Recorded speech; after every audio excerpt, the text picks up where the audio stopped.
ನಿಮ್ಮ ಪ್ರಕಾರ ಭಗವಂತ ಅನ್ನೋ ಕಾನ್ಸೆಪ್ಟ್ ಅಂದರೆ ಆ ಯೋಚನೆ ಏನು? ಸಾವಿರಾರು ವರ್ಷಗಳಿಂದ ಈ ಪ್ರಶ್ನೆ ಜಾಗೃತವಾಗಿದೆ.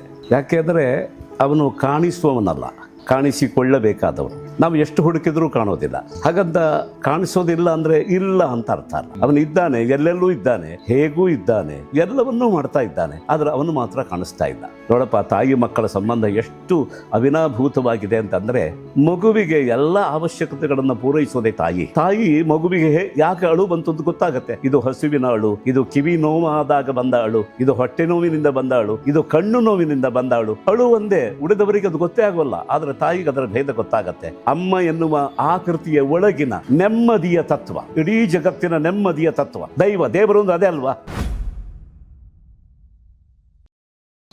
ನಮಸ್ಕಾರ.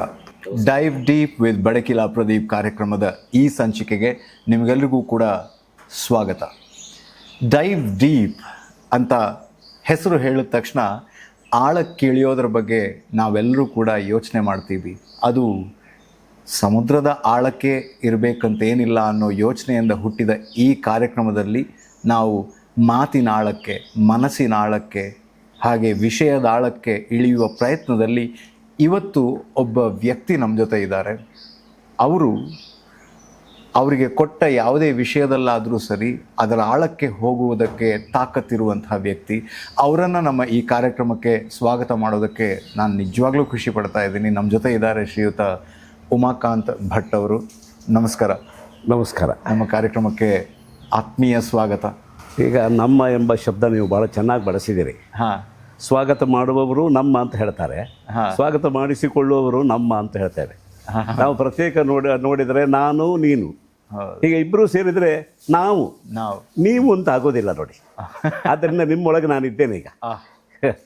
ಆವಾಗ ನಮ್ಮ ನಾವೇ ಚೆನ್ನಾಗಿ, ಆದರೆ ನಾವೇ ಬೇಕದು. ಎಷ್ಟೇ ಆಳಕ್ಕೆ ನಾವು ಇಳಿದ್ರೂ ಮತ್ತೆ ಮೇಲೆ ಬಂದು ನಮ್ಮ ತಲವನ್ನು, ನಮ್ಮ ಸ್ಥಳವನ್ನು ನಾವು ಪಡ್ಕೊಳ್ಳೋದಕ್ಕೆ ನಾವೇ ಬೇಕು. ನಾವೇ ಮರೆತು ಹೋದರೆ ಮತ್ತೆ ಮುಳುಗಿದವ ಮೇಲೆ ಬರೋದಿಲ್ಲ. ನಾವೇ ಬೇಕು. ನಿಜ.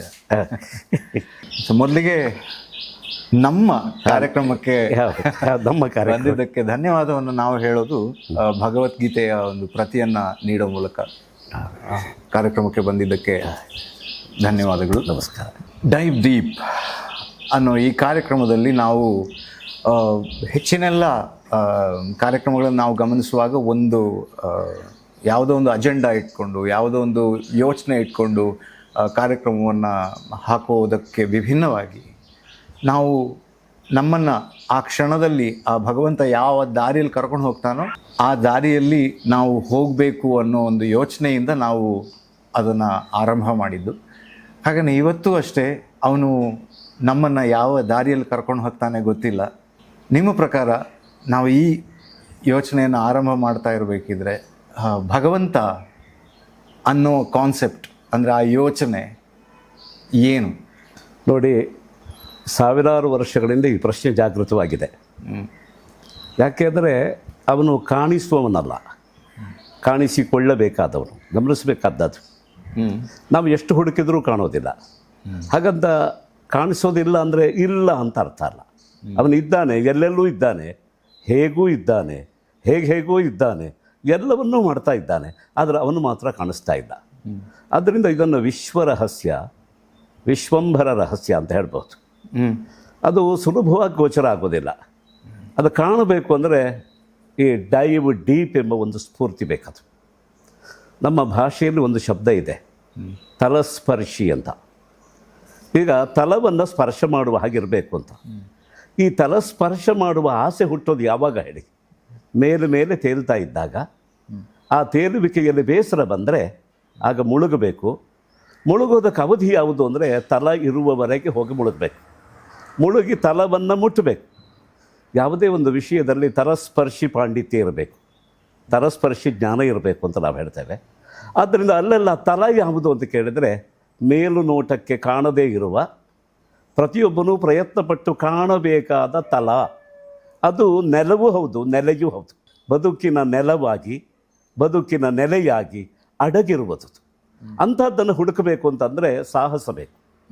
ಮುಳುಗೋದಕ್ಕೆ ಶ್ವಾಸ ಕಟ್ಟುವ ಒಂದು ಕೌಶಲ ಇರಬೇಕು. ಜೊತೆಗೆ ಆಳಕ್ಕೆ ಹೋದರೆ ಭೀತನಾಗಿ ಮತ್ತೆ ಮೇಲಕ್ಕೆ ಬಂದು ಎಲ್ಲೋ ಒಂದು ಸುಲಭವಾದ ಆಸರೆ ಪಡೆಯುವ ಒಂದು ಹೆದರಿಕೆಯ ಪುಕ್ಕಲುತನ ಇರಬಾರ್ದು. ತನ್ನ ವಿಷಯವನ್ನು ಎಡಬಿಡದೆ ಹಿಡಿದುಕೊಳ್ಳುವ ಒಕ್ಕಲುತನ ಇರಬೇಕು, ಪುಕ್ಕಲುತನ ಇರಬಾರ್ದು. ಹಾಗಿದ್ದವನು ಮಾತ್ರ ಡೈವ್ ಡೀಪ್. ಬಟ್ ಇದನ್ನೆಲ್ಲ ಮಾಡೋದೇ ತಿಕ್ಕಲುತನ ಅಂತ ಹೇಳೋರು ಅದು ಹೌದು, ಆಗತ್ತೆ. ಅದರ ಬಗ್ಗೆ ಬರೇ ಮಾತಾಡಿ ಏನೂ ಮಾಡದೇ ಇದ್ದರೆ ತಿಕ್ಕಲುತನ ಆಗುತ್ತೆ. ನೀವು ಕೆಲಸ ಮಾಡಿದರೆ ಅದು ಒಕ್ಕಲುತನ ಆಗುತ್ತೆ. ಒಕ್ಕಲುತನ ಅಂದರೆ ಅದು ಅಂಥದ್ದು. ಆ ಕಲಿತನ ಬೇಕು ನೋಡಿ. ಕಲಿ ಎಂಬ ಶಬ್ದವೂ ಕೂಡ ಅಷ್ಟೇ. ಕಲಿತಾ ಕಲಿತಾ ಕಲೆಯುತ್ತೇವೆ ನಾವು. ಕಲಿಯಾದವನು ಕಲೆಯಬಲ್ಲ, ಅಂದರೆ ಯುದ್ಧಕ್ಕೆ ನಿಲ್ಲಬಲ್ಲ ಅಂತ. ಕಲೆಯಬಲ್ಲ, ಅವನು ಮರೆಯಬಲ್ಲ. ಹೀಗೆ ಇದು ಕಲೆ ಎಂಬ ಶಬ್ದವೂ ಹಾಗೆ. ಕಲಿಯಾದವನಿಗೆ ಕಲೆ ಒಲಿಯೋದು, ಉಳಿದವರಿಗೆ ಒಲಿಯೋದಿಲ್ಲ. ಅದು ಇರಲಿ. ತಲಸ್ಪರ್ಶ ಮಾಡೋದು. ಈಗ ತಲ ಅಂತ ನಾವು ಯಾವ ಅರ್ಥವನ್ನು ತಗೊಳ್ತಾ ಇದ್ದೇನೆ ಅಂತಂದರೆ, ನೀವು ಕೇಳಿದ ಭಗವಂತ ಎಂಬ ಅರ್ಥವನ್ನು ತಗೊಳ್ತಾ ಇದ್ದೇವೆ. ಎಲ್ಲರ ಬಾಳಾಟದ ನೆಲ ಮತ್ತು ನೆಲೆ ಯಾರು ಅಂತ ಕೇಳಿದರೆ ಭಗವಂತ. ಅವನು ಎಲ್ಲದರ ತಳದಲ್ಲಿದ್ದಾನೆ. ತಳದಲ್ಲಿ ಇದ್ದುಕೊಂಡು ಎಲ್ಲವನ್ನೂ ತನ್ನೊಳಗೆ ಆಗು ಮಾಡ್ತಾ ಇದ್ದಾನೆ, ಘಟಿಸುವ ಹಾಗೆ ಮಾಡ್ತಾ ಇದ್ದಾನೆ. ಆಗ ತಲಸ್ಪರ್ಶಿ ಜ್ಞಾನ ಅಂದರೆ ಏನು ಅಂದರೆ ಭಗವಂತನ ಜ್ಞಾನ ಅಂತಲೇ. ನಮ್ಮೆಲ್ಲರಿಗೆ ನಾವು ನೋಡಿ, ದೇವರು ಅಂತಂದರೆ ನಾವು ಮುಂದಕ್ಕೆ ದೇವರ ಮೂರ್ತಿಯನ್ನು ನೋಡ್ತೇವೆ. ಆದರೆ ಸಹಜ ಪ್ರವೃತ್ತಿ ಹೇಗಿದೆ ಅಂದರೆ, ದೇವರು ಅಂದರೆ ಹಿಂದೆ ನೋಡಬೇಕಾಗತ್ತೆ. ಎಲ್ಲರೂ ತಮ್ಮ ಹಿಂದೆ ನೋಡಿದರೆ ಮಾತ್ರ ದೇವರನ್ನು ಕಾಣ್ಬೋದು. ಅದೇ ಇರೋದು. ಈಗ ತಲದಿಂದ ಮೇಲೆದ್ದು ಬಂದವನಿಗೆ ಹಿಂದೆ ಯಾವುದು ಅದರ ತಲ. ಪ್ರತಿಯೊಂದು ವಸ್ತುವು ಈಗ ನೋಡಿ, ಒಂದು ಪ್ರವಾಹವನ್ನು ಗಮನಿಸಿ. ವಸ್ತು ಸಹಜವಾಗಿಯೇ ಮೇಲಿರೋಲ್ಲ. ಪ್ರವಾಹ ಇದ್ದು ಅದನ್ನು ತೇಲಿಸಿದರೆ ಮಾತ್ರ ಮೇಲೆ ಇರುತ್ತೆ. ಇಲ್ಲದೇ ಇದ್ರೆ ಇರಬೇಕಾದ್ದು ಎಲ್ಲಿ? ನೆಲದಲ್ಲಿ, ತಲದಲ್ಲಿ. ಅದನ್ನು ಎತ್ತುಕೊಂಡು ಪ್ರವಾಹ ಮೇಲೆ ಬಂದಿದೆ. ನಮ್ಮ ಈ ಬಾಳಾಟ ಜೀವನ ಎಂಬ ಪ್ರವಾಹ ನಮ್ಮನ್ನು ತಲದಿಂದ ಆ ಭಗವಂತನ ಜೊತೆಗೆ ನಿಕಟವಾಗಿದ್ದ ನಮ್ಮನ್ನು ಅಲ್ಲಿಂದ ಎತ್ತಿಕೊಂಡು ಬಂದ್ಬಿಟ್ಟಿದೆ. ಈ ಪಂಚ ಜ್ಞಾನೇಂದ್ರಿಯಗಳು, ಕಣ್ಣು, ಕಿವಿ, ಮೂಗು, ನಾಲಿಗೆ, ಚರ್ಮ, ಅದರ ವಿಷಯವಾದ ರೂಪ, ರಸಗಂಧ, ಸ್ಪರ್ಶಗಳು, ಇದೇ ಪ್ರಪಂಚ. 5ರ ವಿಸ್ತಾರ. ಇದು ಎಷ್ಟು ದೊಡ್ಡ ಪ್ರವಾಹ ಅಂದರೆ, ಆ ಭಗವಂತನನ್ನು ಬಿಗಿಯಾಗಿ ಕಚ್ಚಿಕೊಂಡು ಅಪ್ಪಿಕೊಂಡಿರುವ ಮಗುವನ್ನು ಕೈ ಎತ್ತಿಕೊಂಡು ಬಂದ ಹಾಗೆ ಮೇಲಕ್ಕೆ ಅದು ಎತ್ಕೊಂಡು ಬಂದಿದೆ. ಈಗ ಏನು ಮಾಡಬೇಕಾಯ್ತು ಅಂದರೆ, ಆ ಭಗವಂತನ ನೋಡಬೇಕು ಎಂಬ ಆಸೆ ಇದೆ. ಮುಂದೆ ನೋಡೋದಾ ಹಿಂದೆ ನೋಡೋದಾ ಅಂತ. ಹಿಂದೆ ನೋಡಿದರೆ ಭಗವಂತನ ಒಂದು ಸ್ಫೂರ್ತಿ ನಮಗೆ ಗೊತ್ತಾಗತ್ತೆ, ಹಳೆಯ ಅನುಭವ. ಇದು ನಮ್ಮ ಜೀವನದಲ್ಲಿ ಎಲ್ಲಿ ಅನುಭವಕ್ಕೆ ಬಂದಿದೆ? ಪ್ರತಿಯೊಬ್ಬರಿಗೂ ಬಂದಿದೆ. ಇದು ಯಾರೋ ಒಬ್ಬ ಸಾಧಕನ ಸ್ವಭಾವ ಅಲ್ಲ. ಮಗು ಹುಟ್ಟಿದ ಕೂಡಲೇ ಅಳೋದಕ್ಕೆ ಶುರು ಮಾಡತ್ತೆ. ಯಾಕೆ ಅಳತ್ತೆ? ನಗಬಾರ್ದ? ಅದು ನಮ್ಮಲ್ಲೊಂದು ಮಾತಿದೆ, ಹುಟ್ಟಿದ ಮಗು ನಗುವುದಕ್ಕೆ ತೊಡಗಿದ್ರೆ ಬದುಕೋದಿಲ್ಲ ಅಂತ. ಯಾಕೆ ಅಂದರೆ ಅದಕ್ಕೆ ಪ್ರಪಂಚ ಬೇಕಾಗಿಲ್ಲ, ಆದ್ದರಿಂದ ನಗುತ್ತಾ ಇರೋದು. ಅದು ಪ್ರಪಂಚ ಬೇಕಾದ ಮಗು ಅಳೋದಕ್ಕೆ ಶುರು ಮಾಡ್ತಾರೆ. ಯಾಕೆ ಅಂದರೆ ಕಳಕೊಂಡ ಅನುಭವ ಇದೆ. ತಾಯಿಯ ಗರ್ಭದಲ್ಲಿ ಭಗವಂತನ ಜೊತೆಗೆ ಆಟ ಆಡ್ತಾ ಇದ್ದ ಮಗು ಆ ಅವ್ಯಕ್ತದ ಜೊತೆಗೆ ಆಟ ಆಡ್ತಾ ಇತ್ತು. ಅದನ್ನು ಕಳ್ಕೊಂಡ ತಕ್ಷಣ ಅಳತ್ತೆ. ಮಗುವಿನ ಅಳು ಕೇಳಿಸಿದೊಡನೆ ಹೊರಗಡೆ ಎಲ್ಲ ಇಷ್ಟೇ ಮಾಡ್ತಾಯಿದ್ರು, ಬದುಕುವ ಮಗು ಅಂತ. ನಗತಾ ಇದ್ದರೆ ಅದನ್ನು ಜಿಗುಟಿ ಅಳಿಸ್ತಾರೆ. ಯಾಕೆ? ಮಗು ಬದುಕಬೇಕು ಅಂತ. ಆದ್ದರಿಂದಲೇ ಗಮನಿಸಬೇಕು ನಾವು. ಭಗವಂತನನ್ನು ನೋಡೋದು ಎಲ್ಲಿ ಅಂದರೆ ಹಿಂದೆ ನೋಡಬೇಕು. ಅಂದರೆ ನಮ್ಮ ಬಾಳಾಟದ ಹಿಂದೆ ಹಿಂದೆ ಹೋಗ್ತಾ ಹೋದರೆ ಭಗವಂತ ಎಂಬ ನೆಲೆ ಕಾಣಬಹುದು. ಮುಂದೆ ಮುಂದೆ ನೋಡೋದಕ್ಕಾದರೂ ಬಹಳ ಮುಂದೆ ಹೋಗಿ ನೋಡಬೇಕಾಗತ್ತೆ. ಈ ಇಂದ್ರಿಯಗಳ ಈ ಪ್ರಪಂಚದ ವಿಸ್ತಾರವನ್ನು ದಾಟುವಷ್ಟು ನಮಗೆ ಶೌರ್ಯ, ವಿಕ್ರಮ ಎಲ್ಲ ಇರಬೇಕು. ಹಾಗೆ ಮುಂದೆ ನೋಡಬೇಕು. ಸುಲಭವಾದ ದಾರಿಯನ್ನು ಋಷಿಗಳು ತೋರಿಸಿದ್ದಾರೆ. ನೀವು ಹಿಂದೆ ಮುಂದೆ ನೋಡಬೇಡಿ, ಹಿಂದೆ ಮುಂದೆ ಆಗ್ಬಿಡ್ತೀರಿ, ಒಳಗೆ ನೋಡಿ ಅಂತ. ಒಳಗೆ ಅಂತಂದರೆ ಈ ಒಳಗೆ ಅದ್ರ ಮೇಲೆ ಹೋಗಬೇಕಾ ಕೆಳಗೆ ಹೋಗಬೇಕಾ ಅಂತ. ಒಳಗೆ ನೋಡುವಾಗ ನೀವು ಹೃದಯದ ಕಡೆಗೆ ಬಂದರೆ ಡೈವ್ ಡೀಪ್. ನೀವು ತುಂಬ ಆಳಕ್ಕೆ ಇಳಿಬೇಕು, ಮೂಲಾಧಾರದ ಕಡೆಗೆ ಬರಬೇಕು, ಯೋಗಶಾಸ್ತ್ರದ ಪರಿಭಾಷೆಯಲ್ಲಿ. ಹಾಗಂತ ಆ ಭಗವಂತನ ಜೊತೆಗೆ ನೀವು ಒಂದು ಲೀಲಾ ವಿನೋದ ಪಡಿಬೇಕಾ, ಮೇಲಕ್ಕೆ ಹೋಗಬೇಕು. ಆದ್ದರಿಂದ ಯಾವುದು ಅತ್ಯಂತ ಆಳವೋ ಅದು ಅತ್ಯಂತ ಮೇಲುವಾಗಿದೆ. ಇದು ನಮ್ಮದು ಔಪಾಧಿಕ. ನೀವು ಹೋಗುವ ದಿಕ್ಕನ್ನು ಇಟ್ಟುಕೊಂಡು ನಾವು ಆಳ ಮತ್ತು ಎತ್ತರ ಅಂತ ಹೇಳ್ತಾ ಇರೋದು. ವಸ್ತುತಃ ಎರಡೂ ಒಂದೇ, ಬೇರೆ ಅಲ್ಲವೇ ಅಲ್ಲ. ಆಕಾಶದಲ್ಲಿ ಯಾವುದು ಆಳ, ಯಾವುದು ಎತ್ತರ ಹೇಗೆ ಹೇಳ್ತೀರಿ? ಆಕಾಶ. ಆಕಾಶ ಆಕಾಶ. ಸೊ ಎಲ್ಲವೂ ನಮ್ಮೊಳಗೆ ಇದೆ, ನಮ್ಮೊಳಗೆ ಇದೆ. ಆದರೂ ನಮಗೆ ಕಾಣಿಸೋಲ್ಲ. ಭಗವಂತನ ಹಾಗೆ ಅವನು ಎಲ್ಲರೊಳಗಿದ್ದಾನೆ, ಅವನು ಯಾರಿಗೂ ಕಾಣಿಸೋಲ್ಲ, ಅವನ ಜೊತೆಗೆ ಇದ್ದಾನೆ. ಈಗ ನೋಡಿ, ಇಷ್ಟು ಮಾತಿಗೆ ನಮ್ಮನ್ನು ತೊಡಗಿಸಿದ್ದು ಅವನೇ ಅಲ್ವಾ? ಇಲ್ಲಿ ಕೂತು ಮಾತನ್ನ ಆರಂಭ ಮಾಡೋ ತನಕನೂ ಈ ಯೋಚನೆ ಇರಲಿಲ್ಲ. ಅಲ್ಲಲ್ಲ, ನಾವು ಯೋಚನೆ ಮಾಡಿ ಮಾತಾಡಿದವರು ಹಾಗೆ ಕಾಣೋಲ್ಲ. ಮಾತಾಡ್ತಾ ಯೋಚನೆ ಮಾಡ್ತಾ ಇದ್ದೇವೆ ನಾವು, ಹೌದು, ಅಲ್ವಾ? ನಿಜ. ಹಾಗಾಗಿ ಮಾತಿನ ಜೊತೆಯಲ್ಲಿ ಯೋಚನೆ ಹೋಗ್ತಾ ಇದೆ. ನಾವು ಭಗವಂತನನ್ನ ಬಿಟ್ಟಿಲ್ಲ, ಭಗವಂತನನ್ನ ಕಂಡಿಲ್ಲ. ಹಾಗಂದರೆ ಅವನು ನಮ್ಮನ್ನು ಬಿಟ್ಟಿಲ್ಲ ಅಂತ ಅರ್ಥ. ಹಾಂ, ತಾಯಿಯಂತೆ ಭಗವಂತ ಮಗುವನ್ನು ತಾಯಿ ಬಿಡೋದಿಲ್ಲ, ಬಿಟ್ಟುಕೊಡೋದಿಲ್ಲ.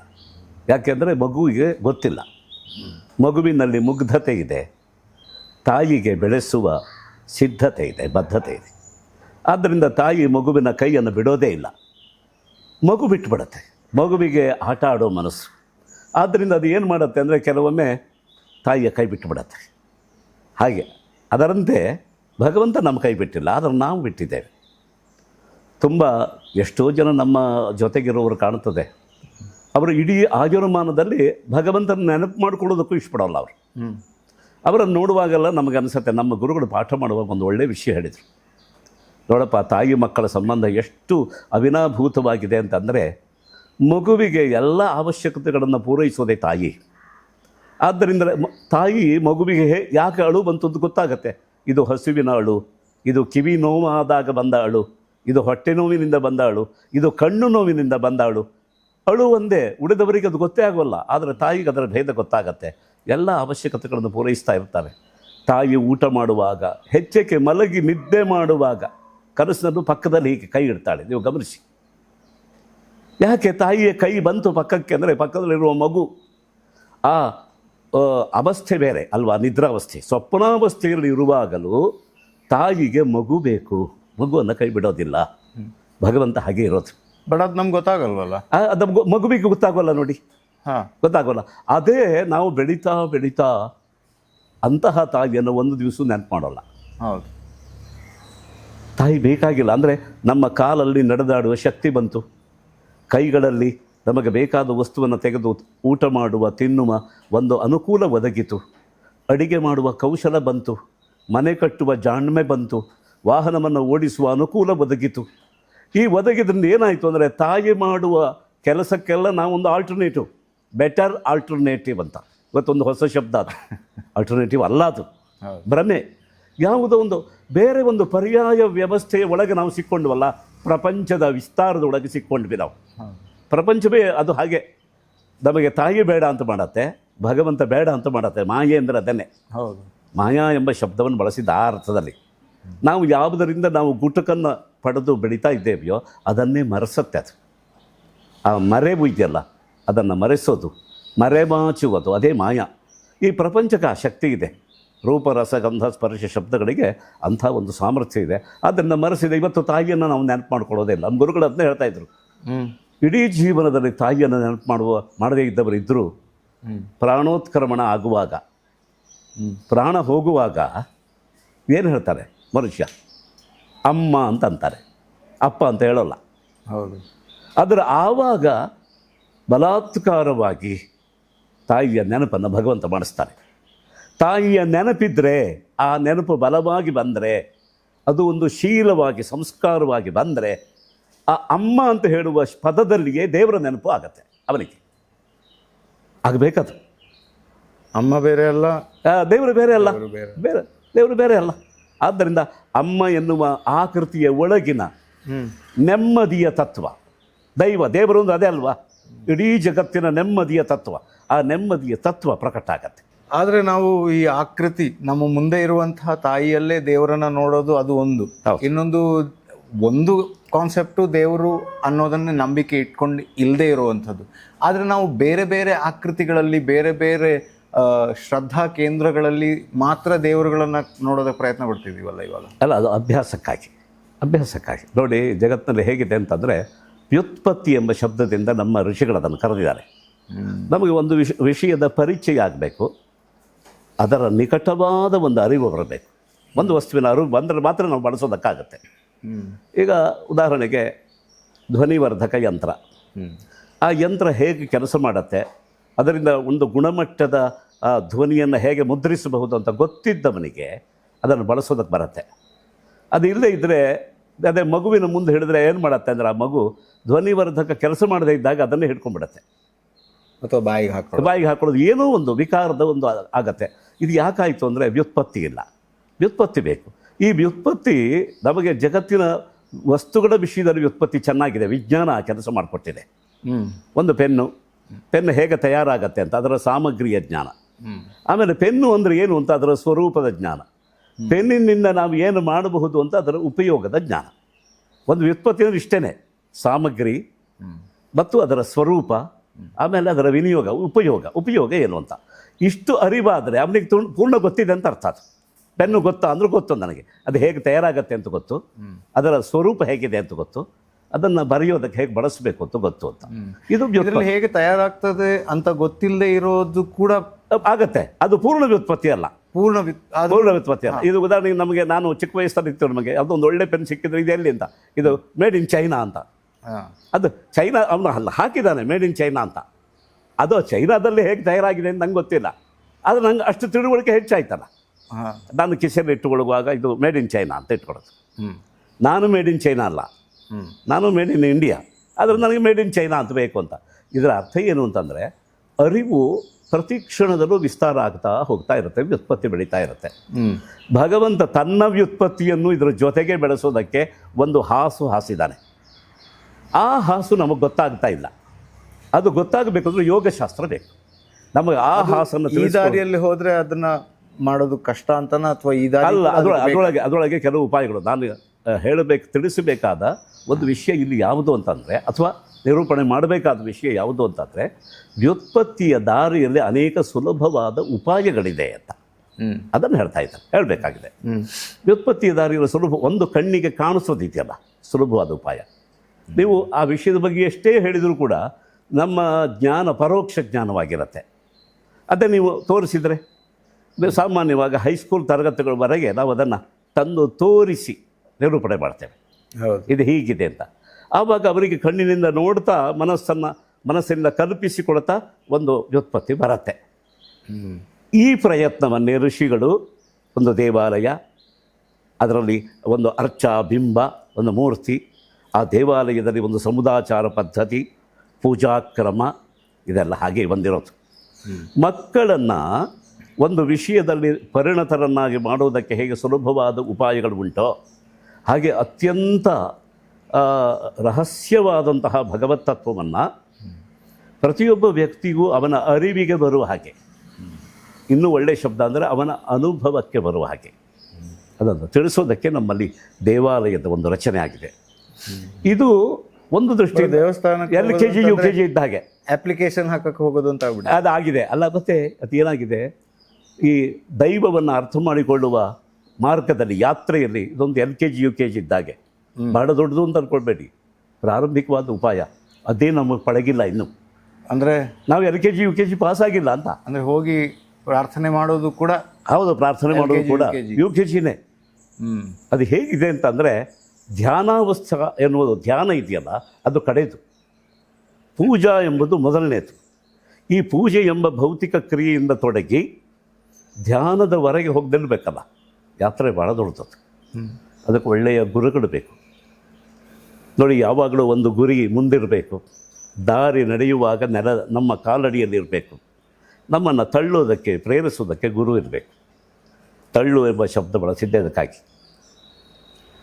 ಕೈ ಮಾಡಿ ತೋರಿಸಿದರೆ ಹೋಗುವಷ್ಟು ಧೈರ್ಯ ನಮಗಿಲ್ಲ, ಹೋಗು ಅಂತ ನಮ್ಮ ಮನಸ್ಸಿದೆ, ಧೈರ್ಯ ಇಲ್ಲ, ಹೋಗು ಅಂತ ನಮ್ಮನ್ನು ತಳ್ಳಬೇಕು. ತಳ್ಳಿದರೆ ಅದರ ಕ್ರಿಯೆಯ ಒಂದು ಪ್ರಬಲವಾದ ಒಂದು ಒತ್ತಡ ಇದೆಯಲ್ಲ, ಅದರ ಬಲದ ಮೇಲೆ ನಾವು ಅಲ್ಲಿವರೆಗೆ ಹೋಗ್ಬಿಡ್ತೇವೆ. ಹಾಗೆ ಇದೆ.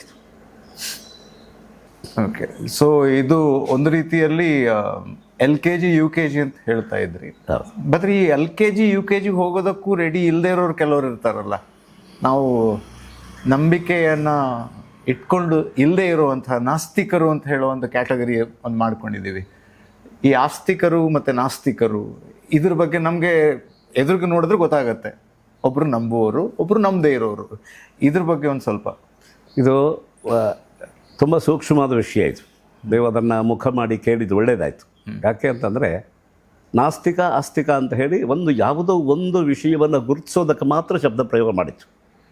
ಈಗ ಅಸ್ತಿ ಅಂತಂದರೆ ದೇವರಿದ್ದಾನೆ ಅಂತ ನಂಬಿದವನು ಆಸ್ತಿಕ, ದೇವರು ಇಲ್ಲ ಅಂತ ನಂಬಿದವನು ನಾಸ್ತಿಕ. ನಾಸ್ತಿ ದೈವ ನಾಸ್ತಿ, ದೇವರಿಲ್ಲ ಅಂತ ಹೇಳಿದವನು ನಾಸ್ತಿಕ ಅಂತ. ಇದು ಸ್ಥೂಲವಾದ ವಿವರಣೆ. ಮತ್ತು ಆಸ್ತಿಕ ಅಂತ ಒಬ್ಬ ವ್ಯಕ್ತಿ ಇರೋದಕ್ಕೆ ಸಾಧ್ಯ ಇಲ್ಲ, ಹಾಗೆ ಒಬ್ಬ ನಾಸ್ತಿಕ ಅಂತ ಒಬ್ಬ ವ್ಯಕ್ತಿ ಇರೋದಕ್ಕೆ ಸಾಧ್ಯ ಇಲ್ಲ. ತುಂಬ ಆಸ್ತಿಕರಾದವರು ಕೆಲವು ವಿಷಯದಲ್ಲಿ ನಾಸ್ತಿಕರೇ, ದೈವವನ್ನು ಬಿಟ್ಟು ಬೇರೆ ವಿಷಯದಲ್ಲಿ ಅವರು ನಾಸ್ತಿಕರಾಗಿರ್ತಾರೆ, ನಾಸ್ತಿ ಅಂತ ಹೇಳ್ತಾರೆ ಅವರು. ಕೆಲವರು ಹಾಗಲ್ಲ, ನಾಸ್ತಿಕರಾಗಿ ನಮಗೆ ಕಂಡರೂ ಕೂಡ ಬೇರೆ ಉಳಿದ ಒಂದು ಶಿಸ್ತನ್ನು, ಒಂದು ವಿಜ್ಞಾನವನ್ನು, ಅದರಲ್ಲಿರುವ ಕಾರ್ಯಕಾರಣ ಭಾವ ತರ್ಕವನ್ನು ಅದನ್ನು ಬಹಳ ಬಲವಾಗಿ ನಂಬುತ್ತಾರೆ. ಆದ್ದರಿಂದ ಅದನ್ನು ಅಸ್ತಿ ಅಂತ ಹೇಳ್ತಾರೆ. ಹಾಗಾಗಿ ನಾಸ್ತಿಕ ಅಂತ ಗುರುತಿಸಲ್ಪಡುವ ವ್ಯಕ್ತಿಯು ಒಳಗೆ ಆಸ್ತಿಕರಾಗಿರ್ತಾರೆ.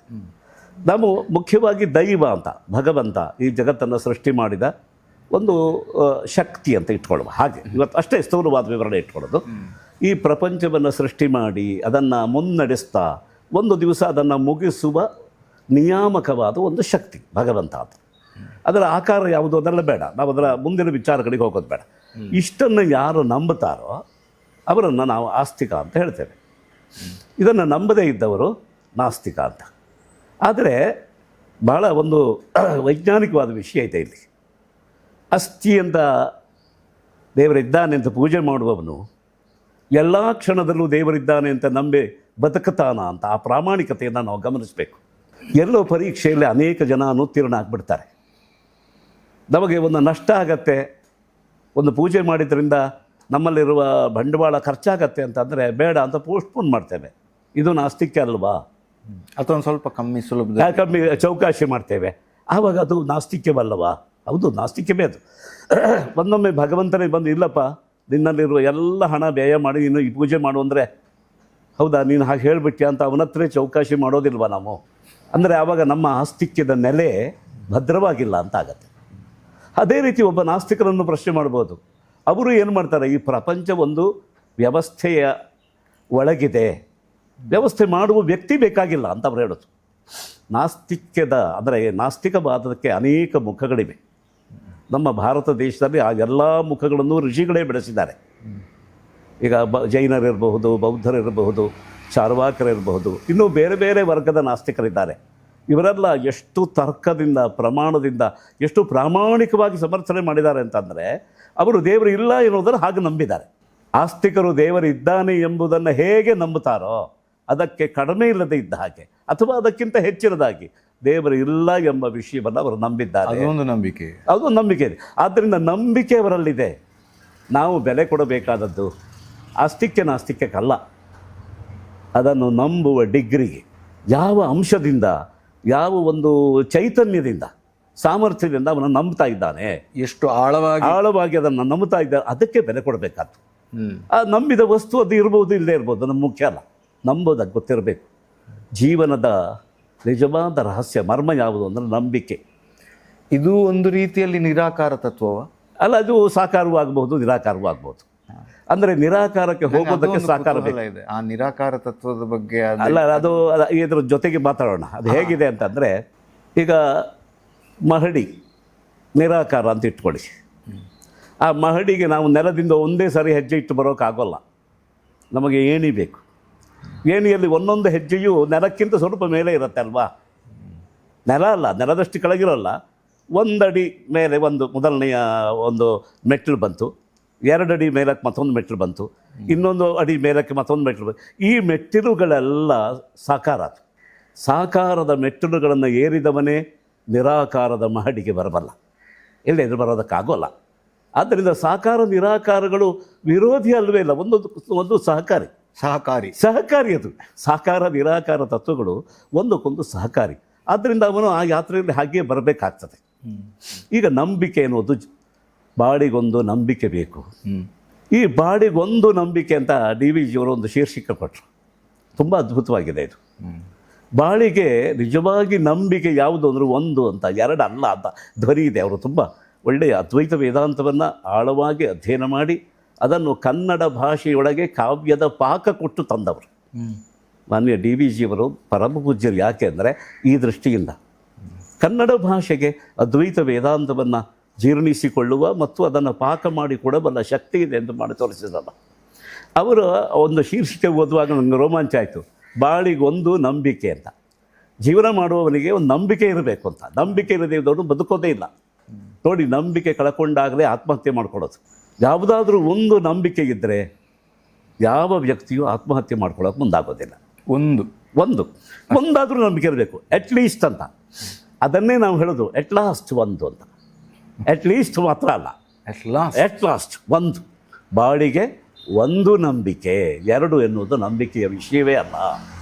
ಯಾಕೆ ಒಂದೇ ಇರೋದು ಒಂದೇ, ಎರಡಾಗಿ ಕಂಡಿದೆ. ಕಂಡಿದ್ದನ್ನು ನಂಬೋದು ಹೇಗೆ? ಹಗ್ಗ ಬಿದ್ದಿದೆ, ಹಾವಲ್ಲದು, ಹಾವಿನಂತೆ ಕಂಡಿದೆ. ಆದ್ದರಿಂದ ನಾವು ಹಾವನ್ನು ನಂಬಬೇಕಾದ್ದಿಲ್ಲ, ಅಲ್ಲಿರೋದು ಹಗ್ಗ. ಆ ಹಗ್ಗವನ್ನು ನಂಬಬೇಕು. ಯಾವುದು ಇದೆಯೋ ಅದನ್ನು ಮಾತ್ರ ನಂಬಬೇಕು, ಕಾಣುವುದನ್ನು ನಂಬಬಾರದು. ಇಡೀ ಭಾರತ ದೇಶದ ದರ್ಶನದ ಚರಿತ್ರೆ, ದರ್ಶನಶಾಸ್ತ್ರದ ಚರಿತ್ರೆಯೇ ಇದು. ಕಾಣುವುದನ್ನೆಲ್ಲ ನಂಬಬೇಡಿ, ಕಾಣುವುದನ್ನು ಸಂತೋಷಪಡಿ. ಹೀಗೆ ಕಾಣ್ತಾ ಇದೆ ಅಂತ, ಏನು ಅಂಕು ಡೊಂಕಾಗಿ ಏನು ಹಾವು ಹಾಗೆ ಬಿದ್ದಿದೆ, ಸಂತೋಷಪಡಿ. ಆದರೆ ಹಾವು ಅಂತ ನಂಬಬೇಡಿ, ಹಾವು ಅಲ್ಲದು, ಇರೋದು ಹಗ್ಗ. ಆದ್ದರಿಂದ ಬಾಳಿಗೆ ಒಂದು ನಂಬಿಕೆ. ಆ ನಂಬುವುದ ಒಂದು ಇದೆಯಲ್ಲ, ನಂಬುವ ಒಂದು ಸಾಮರ್ಥ್ಯ, ಅದು ಯಾವುದು ಕೊಡತ್ತೆ ಅಂತ. ಯಾಕೆ ಋಷಿಗಳು ಆಸ್ತಿಕ್ಯವನ್ನು ಬೆಳೆಸಿದರು, ನಾಸ್ತಿಕ್ಯದ ತರ್ಕವನ್ನು ವಿಸ್ತಾರ ಮಾಡಿದರು, ಕೈ ಬಿಟ್ಟರು. ಯಾಕೆ ಅಂದರೆ ನಾಸ್ತಿಕ್ಯ ನಂಬಿಕೆಯ ನಮ್ಮ ಮುಗ್ಧತೆಯನ್ನು ಕೊಂದುಬಿಡತ್ತೆ. ನಂಬಿಕೆಗೊಂದು ಮುಗ್ಧತೆ ಬೇಕಾಗಿದೆ. ಆ ಮುಗ್ಧತೆಯೇ ನಂಬಿಕೆಯ ಸಿದ್ಧತೆ, ಅದನ್ನು ಅದು ಕೊಂದುಬಿಡತ್ತೆ. ಆದ್ದರಿಂದ ಋಷಿಗಳು ಏನು ಮಾಡಿದ್ರು, ಆಸ್ತಿಕ್ಯವನ್ನು ಮೌಢ್ಯ ಬೆಳೆಸಿದರು ಅಂತ ಅಂದ್ಕೊಡ್ಬಾರ್ದು. ಯಾವ ದೇಶದ ಯಾವ ದರ್ಶನದ ಚಿಂತಕರು ಮೌಢ್ಯವನ್ನು ಒಪ್ಪೋದಿಲ್ಲ. ಅಲ್ಲಿ ಮೌಢ್ಯ ಇದೆ ಅಂದರೆ ತ್ಯಾಗ ಮಾಡ್ತಾರೆ, ಬಿಟ್ಬಿಡ್ತಾರೆ. ಅದು ಯಾಕೆ ಮೌಢ್ಯ ಅನ್ನೋ ಒಂದು ವಿಚಾರ ಇದ್ರ ಮಧ್ಯೆ ನುಸುಳ್ಕೊಳ್ತು? ಅದು ಏನಾಗಿದೆ ಅಂದರೆ ಅದೊಂದು ದೊಡ್ಡ ಪ್ರಚಾರ ನಡೆದಿದೆ. ಬೇರೆ ಬೇರೆ ನಂಬಿಕೆಯ ಜನರನ್ನು ಮೂಢರು ಅಂತ ಹೇಳುವ ಪ್ರಯತ್ನ ನಡೀತು. ಆ ಪ್ರಯತ್ನದಿಂದಾಗಿ ಏನಾಯಿತು ಅಂತಂದರೆ, ಇದು ಮೌಢ್ಯ, ಈಗ ನೀವು ಅದನ್ನು ನಂಬ್ತಾ ಇದ್ದೀರಿ. ಕಾಯಿ ಒಡೆದ್ರೆ ದೇವರಿಗೆ ಹೋಗತ್ತಾ? ಅವನಿಗೆಲ್ಲ ಬಾಯಿ ಇದೆಯಾ ತಿನ್ನೋದಕ್ಕೆ? ಆ ಎಳನೀರನ್ನು ಕುಡಿಯೋದಕ್ಕೆ ಅವನಿಗೇನಾದರೂ ಜಠರ ಇದೆಯಾ ಅದು ಒಳಗೋಗೋದಕ್ಕೆ? ಮತ್ತು ಅಷ್ಟೊಂದು ಹಾಲು ವೇಸ್ಟು, ಇದು ಮೂಢ ಅಲ್ವಾ ಅಂತ ಅವರು ಕೇಳಿದರು. ಅಂದರೆ ಏನಾಯಿತು ಅಂತಂದರೆ, ಅವರ ಲಾಜಿಕ್, ಅವರ ತರ್ಕ ಇರೋದು ಎಲ್ಲಿ ಅಂತಂದರೆ, ಅದನ್ನು ನಾನು ಕುಡಿಬೇಕಾದ್ದನ್ನು ಒಂದು ಕಲ್ಲಿಗೆ ಹಾಕ್ತಾ ಇದ್ದಾರಲ್ಲ, ಇಷ್ಟೇ ಲಾಜಿಕ್ನಲ್ಲಿದೆ. ಆದರೆ ಈಗ ನಾನು ಕುಡಿಯೋ ವಸ್ತು ಅಲ್ಲಿ ಹೋದರೂ ಅದು ಹಾಳಾಗದೇ ಇದ್ದಾಗ ಉಡ್ಸೋಕೆ ಬರುತ್ತೆ. ಅಭಿಷೇಕ ಆದ ತೀರ್ಥವನ್ನು ಕುಡಿಯೋದಿಲ್ವಾ? ಅಭಿಷೇಕ, ಪಂಚಾಮೃತ ಅಭಿಷೇಕ ಮಾಡಿದ್ದನ್ನು ಅದನ್ನೇ ಪಾತ್ರೆಯಲ್ಲಿ ಸಂಗ್ರಹಿಸಿ ಭಕ್ತರಿಗೆ ಕೊಡೋಲ್ವಾ? ಹಾಳು ಮಾಡ್ತಾ ಇಲ್ಲ ಎನ್ನುವುದು ಮೊದಲನೇ ಅವರಿಗೆ ಕೊಡಬೇಕಾದ ತಾರ್ಕಿಕವಾದ ಉತ್ತರ. ಒಂದು ಅದಕ್ಕಿಂತ ಒಂದು ಅರ್ಪಣೆ ಇದೆ, ಅದನ್ನು ಗಮನಿಸಬೇಕು. ಈಗ ಮನೆಯಲ್ಲಿ ಇರುವಂಥ ವಸ್ತು ಜೇನುತುಪ್ಪ. ನಾನು ಈಗ ನಿಮ್ಮ ಮನೆಗೆ ಬಂದಾಗ ನಾನೇ ಜೇನುತುಪ್ಪ ನನಗೆ ಇಷ್ಟವಾಗಿದೆ ಅಂತ ತೆಗೆದುಕೊಂಡು ಹಾಕ್ಕೊಂಡು ತಿನ್ಬೋದು, ನನಗದು ಮಧುರವಾಗಿ ಕಾಣಬಹುದು. ಆದರೆ ನನ್ನ ಜೀರ್ಣಾಂಗಗಳಲ್ಲಿ ಅದರ ವಿಭಕ್ತವಾಗಿ ಹೋಗ್ತಾ ಅದರ ಸತ್ವ, ಅದರ ಸಾರ ಏನಿದೆ ಅದು ರಕ್ತಗತ ಆಗುವಲ್ಲಿ ನಿಮ್ಮ ಸಂಕಲ್ಪ, ನಿಮ್ಮ ಕೊಡುಗೆ ಹೊಂದಿದೆ. ನಾವು ಅದನ್ನು ಮರಿಬಾರ್ದು. ನಾವು ಆತಿಥ್ಯವನ್ನು ಯಾಕಷ್ಟು ಗೌರವಿಸ್ತೇವೆ? ಬಂದ ಅತಿಥಿಯನ್ನು ದೇವರಂತೆ ತಿಳಿದು ಅವನನ್ನು ಉಪಚರಿಸಿ, ಇದು ನಿಮಗೆ, ನೀವು ತಗೊಳ್ಬೇಕು, ನೀವು ಇದನ್ನು ಕುಡಿದು ನಿಮ್ಮ ದಣಿವನ್ನು ಆರಿಸ್ಕೊಳ್ಬೇಕು. ಈ ಭಾವಪುಷ್ಟಿ ಇದೆಯಲ್ಲ, ಈ ಸಂಸ್ಕಾರ, ಈ ಶೀಲ, ಇದು ಏನಾಗುತ್ತೆ ಅಂದರೆ, ನಾನು ಕೊಟ್ಟಿದ್ದು ತಣ್ಣೀರಾದರೂ ನಿಮಗೆ ಎಳನೀರನ್ನು ಬರವನ್ನು ಕೊಡತ್ತೆ. ಪ್ರಪಂಚದಲ್ಲಿ ಮನಸ್ಸಿನಷ್ಟು ಶಕ್ತಿಯುತವಾದ ವಸ್ತು ಇನ್ನೊಂದು ಇಲ್ಲವೇ ಇಲ್ಲ. ಮನಯೇವ ಮನುಷ್ಯಾಣಂ ಕಾರಣಂ ಬಂಧಮೋಕ್ಷಯೋ. ಅದು ಏನಾಗಿದೆ ಅಷ್ಟೇ, ಅದು ಸುಮ್ಮನೆ ದಿಗ್ದರ್ಶಕವಾಗಿ ಬಂಧನವೂ ಆಗತ್ತೆ. ನೀವು ಸೆರೆ ಸಿಕ್ಕುವುದು ಅಲ್ಲೇ, ಸೆರೆಯಿಂದ ತಪ್ಪಿಸಿಕೊಳ್ಳುವ ಆ ಸೆರೆಯನ್ನು ಪಡೆಯೋದು ನಿಮಗೆ ಮನಸ್ಸಿನಿಂದ ಅಂತ ಅವರು ಹೇಳಿದರು. ನಾವು ಇದನ್ನು ವಿಸ್ತಾರವಾಗಿ ತಿಳ್ಕೊಳ್ಬೋದು. ನಮ್ಮ ಮನೋಬಲ ಎಷ್ಟಿದೆ ಅಂತಂದರೆ, ಪ್ರಪಂಚದಲ್ಲಿ ಇಲ್ಲಿಂದಲೇ ಶಾಂತ ಸಾಗರದ ಯಾವುದೋ ಒಂದು ತರಂಗವನ್ನು ತಡಿಬಹುದು. ಯೋಗಿಗಳು ಮಾಡಿದ್ದಲ್ವಾ? ನಾವು ಪವಾಡ ಅಂತ, ಪವಾಡ ಅಲ್ಲ, ಅವರ ಮನೋಬಲ ಆಗಿದೆ. ಅಲ್ಲಿ ಎದ್ದ ಯಾವುದೋ ಒಂದು ತರಂಗವನ್ನು, ಎತ್ತರವಾದ ತರಂಗವನ್ನು ತಡೆ ಹಿಡಿಬೋದು. ಯೋಗಿಗಳ ಚರಿತ್ರೆ ನಾವು ನೋಡಿದ್ದೇವೆ. ಇದನ್ನು ನಾವು ಮೂಢ ಅಂತ ಹೇಗೆ ಹೇಳೋದು? ನಾವು ಮೂಢರಾದ್ದರಿಂದ ನಮಗದು ಮೌಢ್ಯವಾಗಿ ಕಾಣೋದು. ಯಾಕೆಂದ್ರೆ ನಮಗೆ ಇದಕ್ಕಿಂತ ದೊಡ್ಡ ಲಾಜಿಕ್ಕೆ ಗೊತ್ತಾಗಿಲ್ಲ, ಆ ತರ್ಕ ಗೊತ್ತಾಗಿಲ್ಲ. ಈ ಅರ್ಪಣೆಯ ಗುಣವನ್ನು ಇಟ್ಕೊಂಡಾಗ ನೀವು ಗಮನಿಸಿ, ಅದನ್ನು ಸೇರಿಸಿಕೊಳ್ಬೇಕು ಅಂದರೆ ಏನು ಮಾಡಬೇಕಾಯ್ತು? ದೇವರ ಒಂದು ಮೂರ್ತಿಗೋ ಒಂದು ಶಿವಲಿಂಗಕ್ಕೋ ಪಂಚಾಮೃತದ ಅಭಿಷೇಕ ಮಾಡಿ, ಆ ಅಭಿಷೇಕ ಮಾಡಿ ಅದನ್ನು ಹಿಡಿದಂತಹ ಒಂದು ತೀರ್ಥವಾಗಿ ಪ್ರಸಾದವಾಗಿ ಸ್ವೀಕಾರ ಮಾಡಿದರೆ ಬಂಜೆಯಾದವಳಿಗೆ ಮಗುವನ್ನು ಹಡೆಯುವ ಶಕ್ತಿ ಬಂತು. ಮೆಡಿಕಲ್ ಸೈನ್ಸು ಸೋತಲ್ಲಿ ನಮ್ಮ ಪೂಜೆ ಗೆದ್ದಿದೆ. ನೀವು ಇದನ್ನು ಮೂಢ ಅಂತ ಯಾಕೆ ಹೇಳ್ತೀರಿ? ಅದು ಬೈ ಚಾನ್ಸ್ ಆಗಿರ್ಬೋದಲ್ಲ. ಅಲ್ಲ, ಬೈ ಚಾನ್ಸ್ ಅದು ಹೇಗೆ? ಚಾನ್ಸ್ ಎಂಬ ಮಾತಿಗೆ ಅರ್ಥ ಇಲ್ಲ ಲಾಜಿಕ್ನಲ್ಲಿ, ನೆನಪಿಟ್ಕೊಳ್ಳಿ. ಯಾವ ಲಾಜಿಕ್ನಲ್ಲೂ ಬೈ ಚಾನ್ಸ್ ಎನ್ನುವುದಕ್ಕೆ ಅರ್ಥ ಇಲ್ಲ. ಅದು ಆಗೋ ಸಂದರ್ಭದಲ್ಲಿ ನೀವು ಪ್ರಾರ್ಥನೆ ಮಾಡಿರ್ಬೋದಲ್ಲ. ಅದೇ ಇರೋದು. ಆ ಕ್ರಮದಲ್ಲಿ ನಾವು ಪ್ರಾರ್ಥನೆ ಮಾಡಿದ್ದೇವೆ. ಆದ್ದರಿಂದಲೇ ಆ ಕ್ರಮದಲ್ಲಿ ಪ್ರಾರ್ಥನೆ ಮಾಡೋಕೆ ಬಂದರೆ, ನಿಮಗೆ ಅಂಥ ಒಂದು ಮನೋಬಲ ಇದ್ದರೆ, ಆವಾಗ ಏನಾಯಿತು, ಎಲ್ಲವನ್ನು ಅಂದರೆ ದೈವವನ್ನು ನಾವು ಪಡೆಯೋದಕ್ಕದು ಸಾಧನವಾಗತ್ತೆ ಅಂತಾಯಿತು.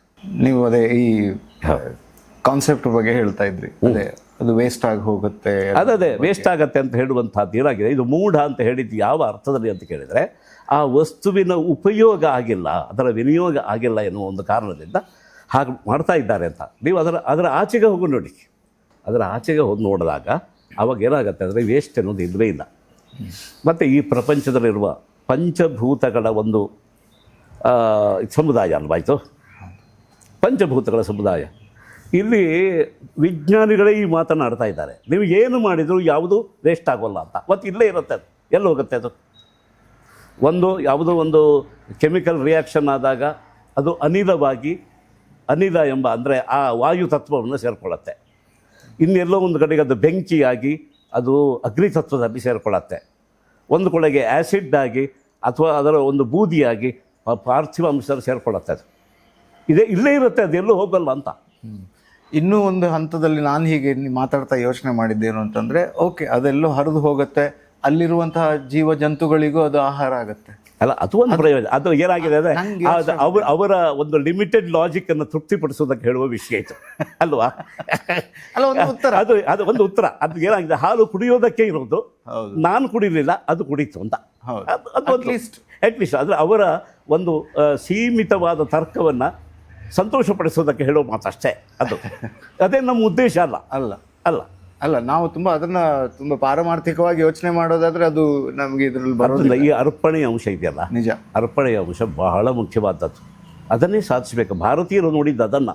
ಆದ್ದರಿಂದ ಯಾವ ವಸ್ತುವನ್ನು ಅದರ ಭೌತಿಕವಾದ ವ್ಯಾಲ್ಯೂವನ್ನು ನೋಡಲಿಲ್ಲ, ಅದರ ಬೌದ್ಧಿಕವಾದ ವ್ಯಾಲ್ಯೂವನ್ನು ಪರೀಕ್ಷೆಗೆ ತಗೊಂಡ್ರು. ಅದಕ್ಕಿಂತ ಹೆಚ್ಚಾಗಿ ಅದರ ಆಚೆಗೆ ಒಂದು ಸಂಸ್ಕಾರದ ವ್ಯಾಲ್ಯೂ ಇದೆ ಪ್ರತಿಯೊಂದರ ಹಿಂದೆ.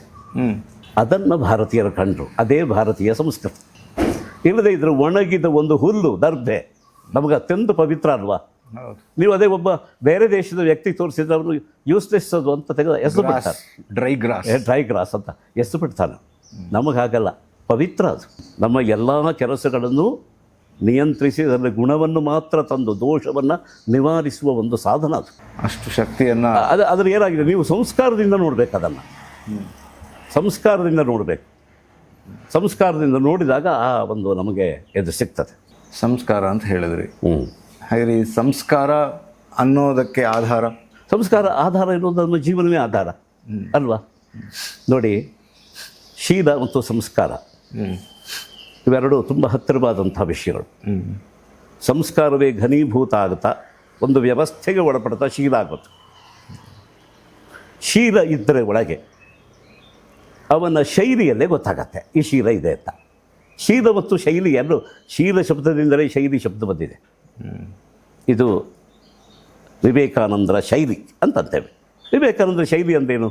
ವಿವೇಕಾನಂದರ ಶೀಲ ಅವರು ನಿಲ್ಲುವಾಗ ಪ್ರಕಟ ಆಗ್ತಿತ್ತು, ಅವರು ನೋಡುವಾಗ ಪ್ರಕಟ ಆಗ್ತಿತ್ತು, ಅವರು ಮಾತಾಡುವಾಗ ಪ್ರಕಟ ಆಗ್ತಿತ್ತು. ಅವರು ಬಳಸಿದ ಮೊಟ್ಟ ಮೊದಲ ಶಬ್ದ ಇಡೀ ವಿಶ್ವವನ್ನು ಮಣಿಸಿತ್ತು. ಶೀಲ ಮಾಡಿದ ಕೆಲಸ ಅದು. ಆ ಶೀಲ ವಿವೇಕಾನಂದರಲ್ಲಿ ಕೂಡಿ ಬರೋದಕ್ಕೆ ಅವರ ತಂದೆ ತಾಯಿಗಳಾಗಲಿ, ಅವರ ಅಜ್ಜ ಅಜ್ಜಿಯರಾಗಲಿ, ಆ ಇಡೀ ಬಂಗಾಲ ಆ ಪ್ರದೇಶವಾಗಲಿ, ರಾಮಕೃಷ್ಣ ಪರಮಹಂಸರಾಗಲಿ, ಎಲ್ಲರದ್ದು ಕೊಡುಗೆ ಇಲ್ವಾ? ಆ ಎಲ್ಲರ ಕೊಡುಗೆಯಿಂದ ಅಂತಹ ಶೀಲ ಬಂತು. ಶಿಕಾಗೋ ನಗರದಲ್ಲಿ ಆ ಧರ್ಮಸಭೆಯಲ್ಲಿ ನಿಂತು ಮಾತಾಡುವ, ಪ್ರಪಂಚದ ಎಲ್ಲರನ್ನೂ ನನ್ನ ಸಹೋದರ ಸಹೋದರಿಯರು ಅಂತ ಭಾವಿಸಿಕೊಂಡಿದ್ದೆ. ಈಗ ಒಂದು ಮಾಡೆಲ್ ಇದ್ದಾಗ ಅದೇ ರೀತಿ ತೋರಿಸ್ಬಿಡ್ಬೋದು, ಇಮಿಟೇಟ್ ಮಾಡ್ಬೋದು. ಇಮಿಟೇಟ್ ಮಾಡೋದಕ್ಕೆ ಅವಕಾಶ ಇಲ್ಲದೆ ಇದ್ದಾಗ ಪ್ರಕಟ ಆಗಿದೆ ನೋಡಿ, ಅದು ಶೀಲ. ಇಂತಹ ಶೀಲವನ್ನು ನಿರ್ಮಾಣ ಮಾಡುವ ಸಾವಿರ ಸಾವಿರ ಸಂಸ್ಕಾರಗಳಿದೆ. ಅದು ಸಂಸ್ಕೃತಿ ಅಷ್ಟೇ.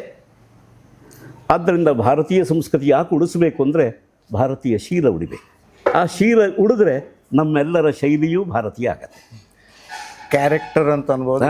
ಕ್ಯಾರೆಕ್ಟರ್ ತುಂಬ ಬೇರೆ ಬೇರೆ ಶಬ್ದಗಳಿಂದ, ಒಂದೇ ಶಬ್ದದಿಂದ ಹೇಳೋಕ್ಕಾಗಲ್ಲ, ಸಾಧ್ಯ ಇಲ್ಲ. ಅದು ಬೇರೆ ಬೇರೆ ಶಬ್ದಗಳಿಂದ ಹೇಳಬೇಕಾಗತ್ತೆ. ಅಂದರೆ ಒಬ್ಬ ವ್ಯಕ್ತಿ ನಮ್ಮ ಇನ್ಕ್ಲಿನೇಷನ್, ಒಲವು, ನಿಲುವು, ನಮ್ಮ ಸ್ವಭಾವ ಎಲ್ಲದೂ ಅದರೊಳಗೆ ಸೇರಿಕೊಳ್ಳುತ್ತೆ, ಅಂತರ್ಗತ. ಹೌದು, ಅಂತರ್ಗತವಾಗತ್ತೆ. ಆದ್ದರಿಂದ ತುಂಬ ಶಬ್ದಗಳನ್ನು ಬಳಸಿ ಅದನ್ನು ಹೇಳಬೇಕಾಗತ್ತೆ. ಅದರ ಸ್ಥಾನದಲ್ಲಿ ಒಂದು ಶಬ್ದ ಹೇಳೋದು ಶೀಲ ಅಂತ. ಶೀಲ. ಶೀಲ. ಬಟ್ ಶೀಲಕ್ಕೆ ಬೇರೆ ಬೇರೆ ಅಲ್ಲ, ಅದನ್ನು ನಾವು ಸೀಮಿತವಾಗಿ ಅದನ್ನು ಬಳಸ್ತಾ ಇದ್ದೇವೆ. ಅದಕ್ಕೋಸ್ಕರ ಕೇಳಿದೆ. ಅದೇ ಹಾಗಿಲ್ಲ. ನಾವು ಶೈಲಿ, ಶೀಲ ಅಂತ ಹೇಳುವಾಗ ಶೀಲ ಎಂಬ ಶಬ್ದ ಅಷ್ಟು ವ್ಯಾಪಕವಾದ ಅರ್ಥವನ್ನು ಕೊಡುತ್ತೆ. ಸೊ ಅದು ಅಂದರೆ ನಮ್ಮ ಒಂದು ಸಂಸ್ಕಾರವನ್ನು, ಅದು ಅಂಥ ಸಂಸ್ಕಾರಗಳ ಮೊತ್ತದಿಂದ ಅದು ಏರ್ಪಾಟಾಗತ್ತೆ. ಅದು ಬೇರೆ ಬೇರೆ ಎಳೆಗಳನ್ನೆಲ್ಲ ಸೇರಿಸಿ ಹೀಗೆ ಹೊಸದಾಗ ಒಂದು ನೂಲು, ಆ ನೂಲನ್ನು ಮತ್ತೆ ಅನೇಕ ನೂಲುಗಳನ್ನು ಸೇರಿ ಹೊಸದಾಗ ಒಂದು ಹಗ್ಗ, ಅದು ಹಾಗೆ ಹೊಸಿಬೇಕದು, ಮತ್ತೆ ಮತ್ತೆ ಮತ್ತೆ ಮತ್ತೆ ಅದು ಬರಬೇಕದು. ಮತ್ತು ನೀವು ಈ ದ್ವೈತ ಅದ್ವೈತದ ಬಗ್ಗೆ ಮಾತಾಡ್ತಾ ಇದ್ರಿ. ಸೊ ಅಲ್ಲಿ ಎಲ್ಲವೂ ಒಂದೇ, ಆದರೆ ಅದನ್ನು ನೋಡೋದು ಮಾತ್ರ ಎರಡಾಗಿ ಕಾಣುತ್ತೆ ಅಂತ. ಅದು ನಾನು ಹಾಗಲ್ಲ, ನಾನು ಅದ್ವೈತಿ ಆದ್ದರಿಂದ ನನಗೆ ಆ ಭಾಷೆ ಇಷ್ಟ ಆಗಿದೆ. ಅದೇ ಒಬ್ಬ ದ್ವೈತಿಗಾದರೆ ಹಾಗಲ್ಲ, ಇರೋದು ಎರಡೇ, ಎರಡು ಎಂಬಲ್ಲೂ ಒಂದಿದೆ ಅಂತ ನೋಡಿ. ಅದನ್ನ ಈಗ ಏನು ಮಾಡೋದು ಅಂದರೆ, ಎರಡು ಅಂತ ಹೇಳೋದು ಹೇಗೆ? ಒಂದು ಅಷ್ಟೇ ಅಲ್ಲ, 1 + 1 2 ಆಗುತ್ತೆ ಅಲ್ವಾ? ಈಗ ಪ್ಲಸ್ ಮಾಡಿದ್ದು ಯಾವುದು ಅಂತ, ಆ ಗಂಟು ಯಾರು ಹಾಕಿತ್ತು ಅಂತ. ಆದರೆ ಈ ಹಿನ್ನೆಲೆ ತಗೊಂಡಾಗ ಅವರಿಗೆ ಏನಾಗತ್ತೆ, ದ್ವೈತವು ಅದ್ವೈತ ವಿರೋಧಿ ಅಲ್ಲ, ಅದನ್ನು ಗಮನಿಸಬೇಕು. ದ್ವೈತದ ಒಳಗೆ ಅದ್ವೈತ ಇದೆ. ಅದು ಯಾವ ಅದ್ವೈತ ಅಂತ ಕೇಳಿದರೆ, ಎಲ್ಲವನ್ನು ಒಂದಾಗಿಸಬೇಕಾದ ಅದ್ವೈತ ಅಲ್ಲ. ಪ್ರತಿಯೊಂದು ಸ್ವರೂಪತಃ ಒಂದೊಂದೇ ಆಗಿದೆ. ಹಾಗೆ ಈಗ 100 ಜನ ಇದ್ದರೆ 100 ಅಂತ ಹೇಳಿದ್ದು ಹೇಗೆ? ಒಂದೊಂದು ಆದ್ದರಿಂದಲೇ 100. ಒಂದೇ ಆಗಲಿಲ್ಲ ಅಂದ್ರೆ 100 ಆಗೋದಕ್ಕೆ ಸಾಧ್ಯವಾ? ಎಲ್ಲವೂ ಒಂದಾದಾಗ 100. ಎಲ್ಲರೂ ಒಂದಾಗೋದು ಎಲ್ಲಿ? ಅಲ್ಲ, ಆಗೋದಿಲ್ಲ.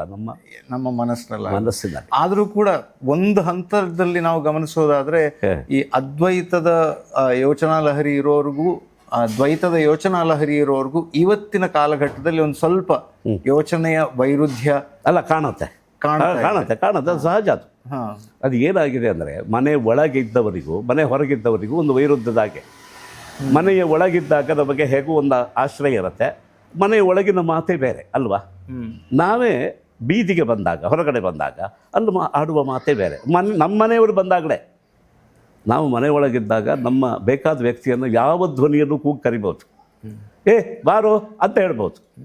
ನೀವು ಅದೇ ಮಾರ್ಕೆಟ್ನಲ್ಲಿ ಅವು ಸಿಕ್ಕಿದಾಗ, ನನ್ನ ಮಗನೇ ಸಿಕ್ಕಿದರೆ ಬಾರೋ ಅಂತ ಹಾಗೆ ಹೇಳಲಿಕ್ಕೆ ಆಗೋದಿಲ್ಲ. ಎಲ್ಲ ನಮ್ಮನ್ನೇ ನೋಡ್ತಾರೆ. ಅವೊಂದು ಮರ್ಯಾದೆ ಇದೆ, ಸಮುದಾಚಾರ ಬರುತ್ತೆ. ಆದ್ದರಿಂದ ಈಗ ಏನಾಗಿದೆ, ದ್ವೈತಿಗಳಿಗೂ ಅದ್ವೈತಿಗಳಿಗೂ ಇರೋದು ಈ ಸಮುದಾಚಾರದ ಭೇದ ಅಷ್ಟೇ, ಸ್ವಭಾವ ಭೇದ ಅಲ್ಲ. ಸ್ವಭಾವ ಒಂದಿರಲಿ, ನಾನಾ ಆಗಲಿ, ನಾವು ಶರಣಾಗಬೇಕಾದ್ದು ಭಗವಂತರಿಗೆ. ಆ ವಿಷಯದಲ್ಲಿ ವಿರೋಧವೇ ಇಲ್ಲ. ಅದ್ರ ಬಗ್ಗೆ ವಿರೋಧವೇ ಇಲ್ಲ. ಅದ್ರ ಬಗ್ಗೆ ಕನ್ಫ್ಯೂಷನ್ ಇಲ್ಲ. ಆದ್ರೂ ಅಂದ್ರೆ ಇವರ ಕನ್ಫೆಷನ್ ಅಲ್ಲಿ ಎರಡೂ ಒಂದೇ ಹೇಳೋದು, ಅವನು ಬೇರೆ ನಾನು ಬೇರೆ ಅಂತ ಹೇಳೋದು, ಅದು ಕನ್ಫೆಷನ್ ನಲ್ಲಿ ಭೇದ ಇದೆ, ಕನ್ಫ್ಯೂಷನ್ ಇದೆ ಕನ್ಫೆಷನ್ ನಲ್ಲಿ. ಅದು ಅಷ್ಟೇ ಇರೋದು. ಹಾಗೆ ಸ್ವಲ್ಪ ಸರಳವಾಗಿ ಅರ್ಥ ಆಗೋ ಥರ ಬೇರೆ ಏನಾದರೂ ಅದ್ರ ಬಗ್ಗೆ ತಿಳಿಸ್ಕೊಡ್ಬೋದು ಅಲ್ಲ? ಆದರೆ ಯಾಕೆ ಈ ಭೇದ? ಅದು ಏನಾಗಿದೆ ಅಂದರೆ, ಒಂದು ಪಾರಮಾರ್ಥಿಕ ಸಂದರ್ಭ ಏನಿದೆ, ಈಗ ಭಕ್ತ ಮತ್ತು ಭಗವಂತ ಇಬ್ಬರನ್ನೂ ಇಟ್ಟುಕೊಂಡು ಯೋಚನೆ ಮಾಡಿದರೆ, ಭಗವಂತನ ಸಾಮರ್ಥ್ಯ ಭಕ್ತನಿಗಿಲ್ಲ, ಒಬ್ಬ ಸಾಧಕನಿಗಿಲ್ಲ ಅಲ್ವಾ? ಅವನಿಗೆ ಸಾವಿದೆ, ಹುಟ್ಟಿದೆ, ಸಂಕಟವಿದೆ, ಸಂತ್ರಾಸ ಇದೆ, ಸಂತೋಷ ಇದೆ. ಭಗವಂತನಿಗೆ ಇದು ಯಾವುದೂ ಇಲ್ಲ. ಈ ಅರ್ಹತೆಗಳನ್ನು ಗಮನಿಸಿಕೊಂಡಾಗ ಏನಾಗತ್ತೆ ಅಂದರೆ, ಭಕ್ತ ಬೇರೆ ಭಗವಂತ ಬೇರೆ ಅಂತ ಹೇಳಬೇಕು ಅಂತ. ಆದ್ದರಿಂದ ದ್ವೈತಿಗಳು ಹೇಳುವ ಪಂಚಭೇದಗಳಲ್ಲಿ, ಮಹಾಭೇದಗಳ ಇದು ಒಂದು ಭೇದ. ಜೀವ ದೇವರಿಗೆ ಭೇದ ಇದೆ ಅಂತ. ಅದನ್ನು ಅದ್ವೈತ ವೇದಾಂತಿಗಳು ಇದನ್ನು ಒಪ್ಪುತ್ತಾರೆ. ಎಲ್ಲಿವರೆಗೆ ಅಂತಂದರೆ, ನಾವು ಸಂಸಾರದಲ್ಲಿ ಬದುಕುವಾಗ ಭೇದ ಇರಲೇಬೇಕು. ಅವನಿಗೆ ಸಂಸಾರ ಇಲ್ಲ, ಬ್ರಹ್ಮಕ್ಕೆ ಸಂಸಾರ ಇಲ್ಲ. ಸಂಸಾರ ಇರೋದು ನಮಗೆ. ಆದ್ದರಿಂದ ಸಂಸಾರದಲ್ಲಿ ನಮಗೆ ಸಂಕಟ ಇರುವವರೆಗೆ ನಾವು ಬ್ರಹ್ಮ ಅಲ್ಲ.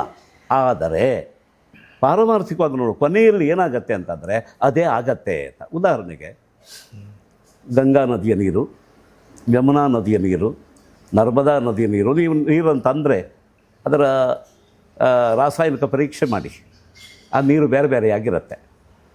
ಇದೆಲ್ಲ ಹರಿದು ಹೋಗೋದು ಎಲ್ಲಿಗೆ? ಸಮುದ್ರಕ್ಕೆ. ಅಲ್ಲಿ ಹೋದ ಮೇಲೆ ಇದು ಗಂಗಾ ನದಿಯ ನೀರು ಅಂತ ನೀವು ಯಾರಾದರೂ ತೋರ್ಸೋಕ್ಕಾಗತ್ತಾ? ಇದು ಯಮುನಾ ನದಿಯ ನೀರು ಅಂತ ತೋರ್ಸೋಕ್ಕಾಗತ್ತಾ? ಎಲ್ಲ ಸೇರಿ ಒಂದೇ ನೀರು. ಅದು ಏನು ಅಂದರೆ ಸಮುದ್ರದ ನೀರು.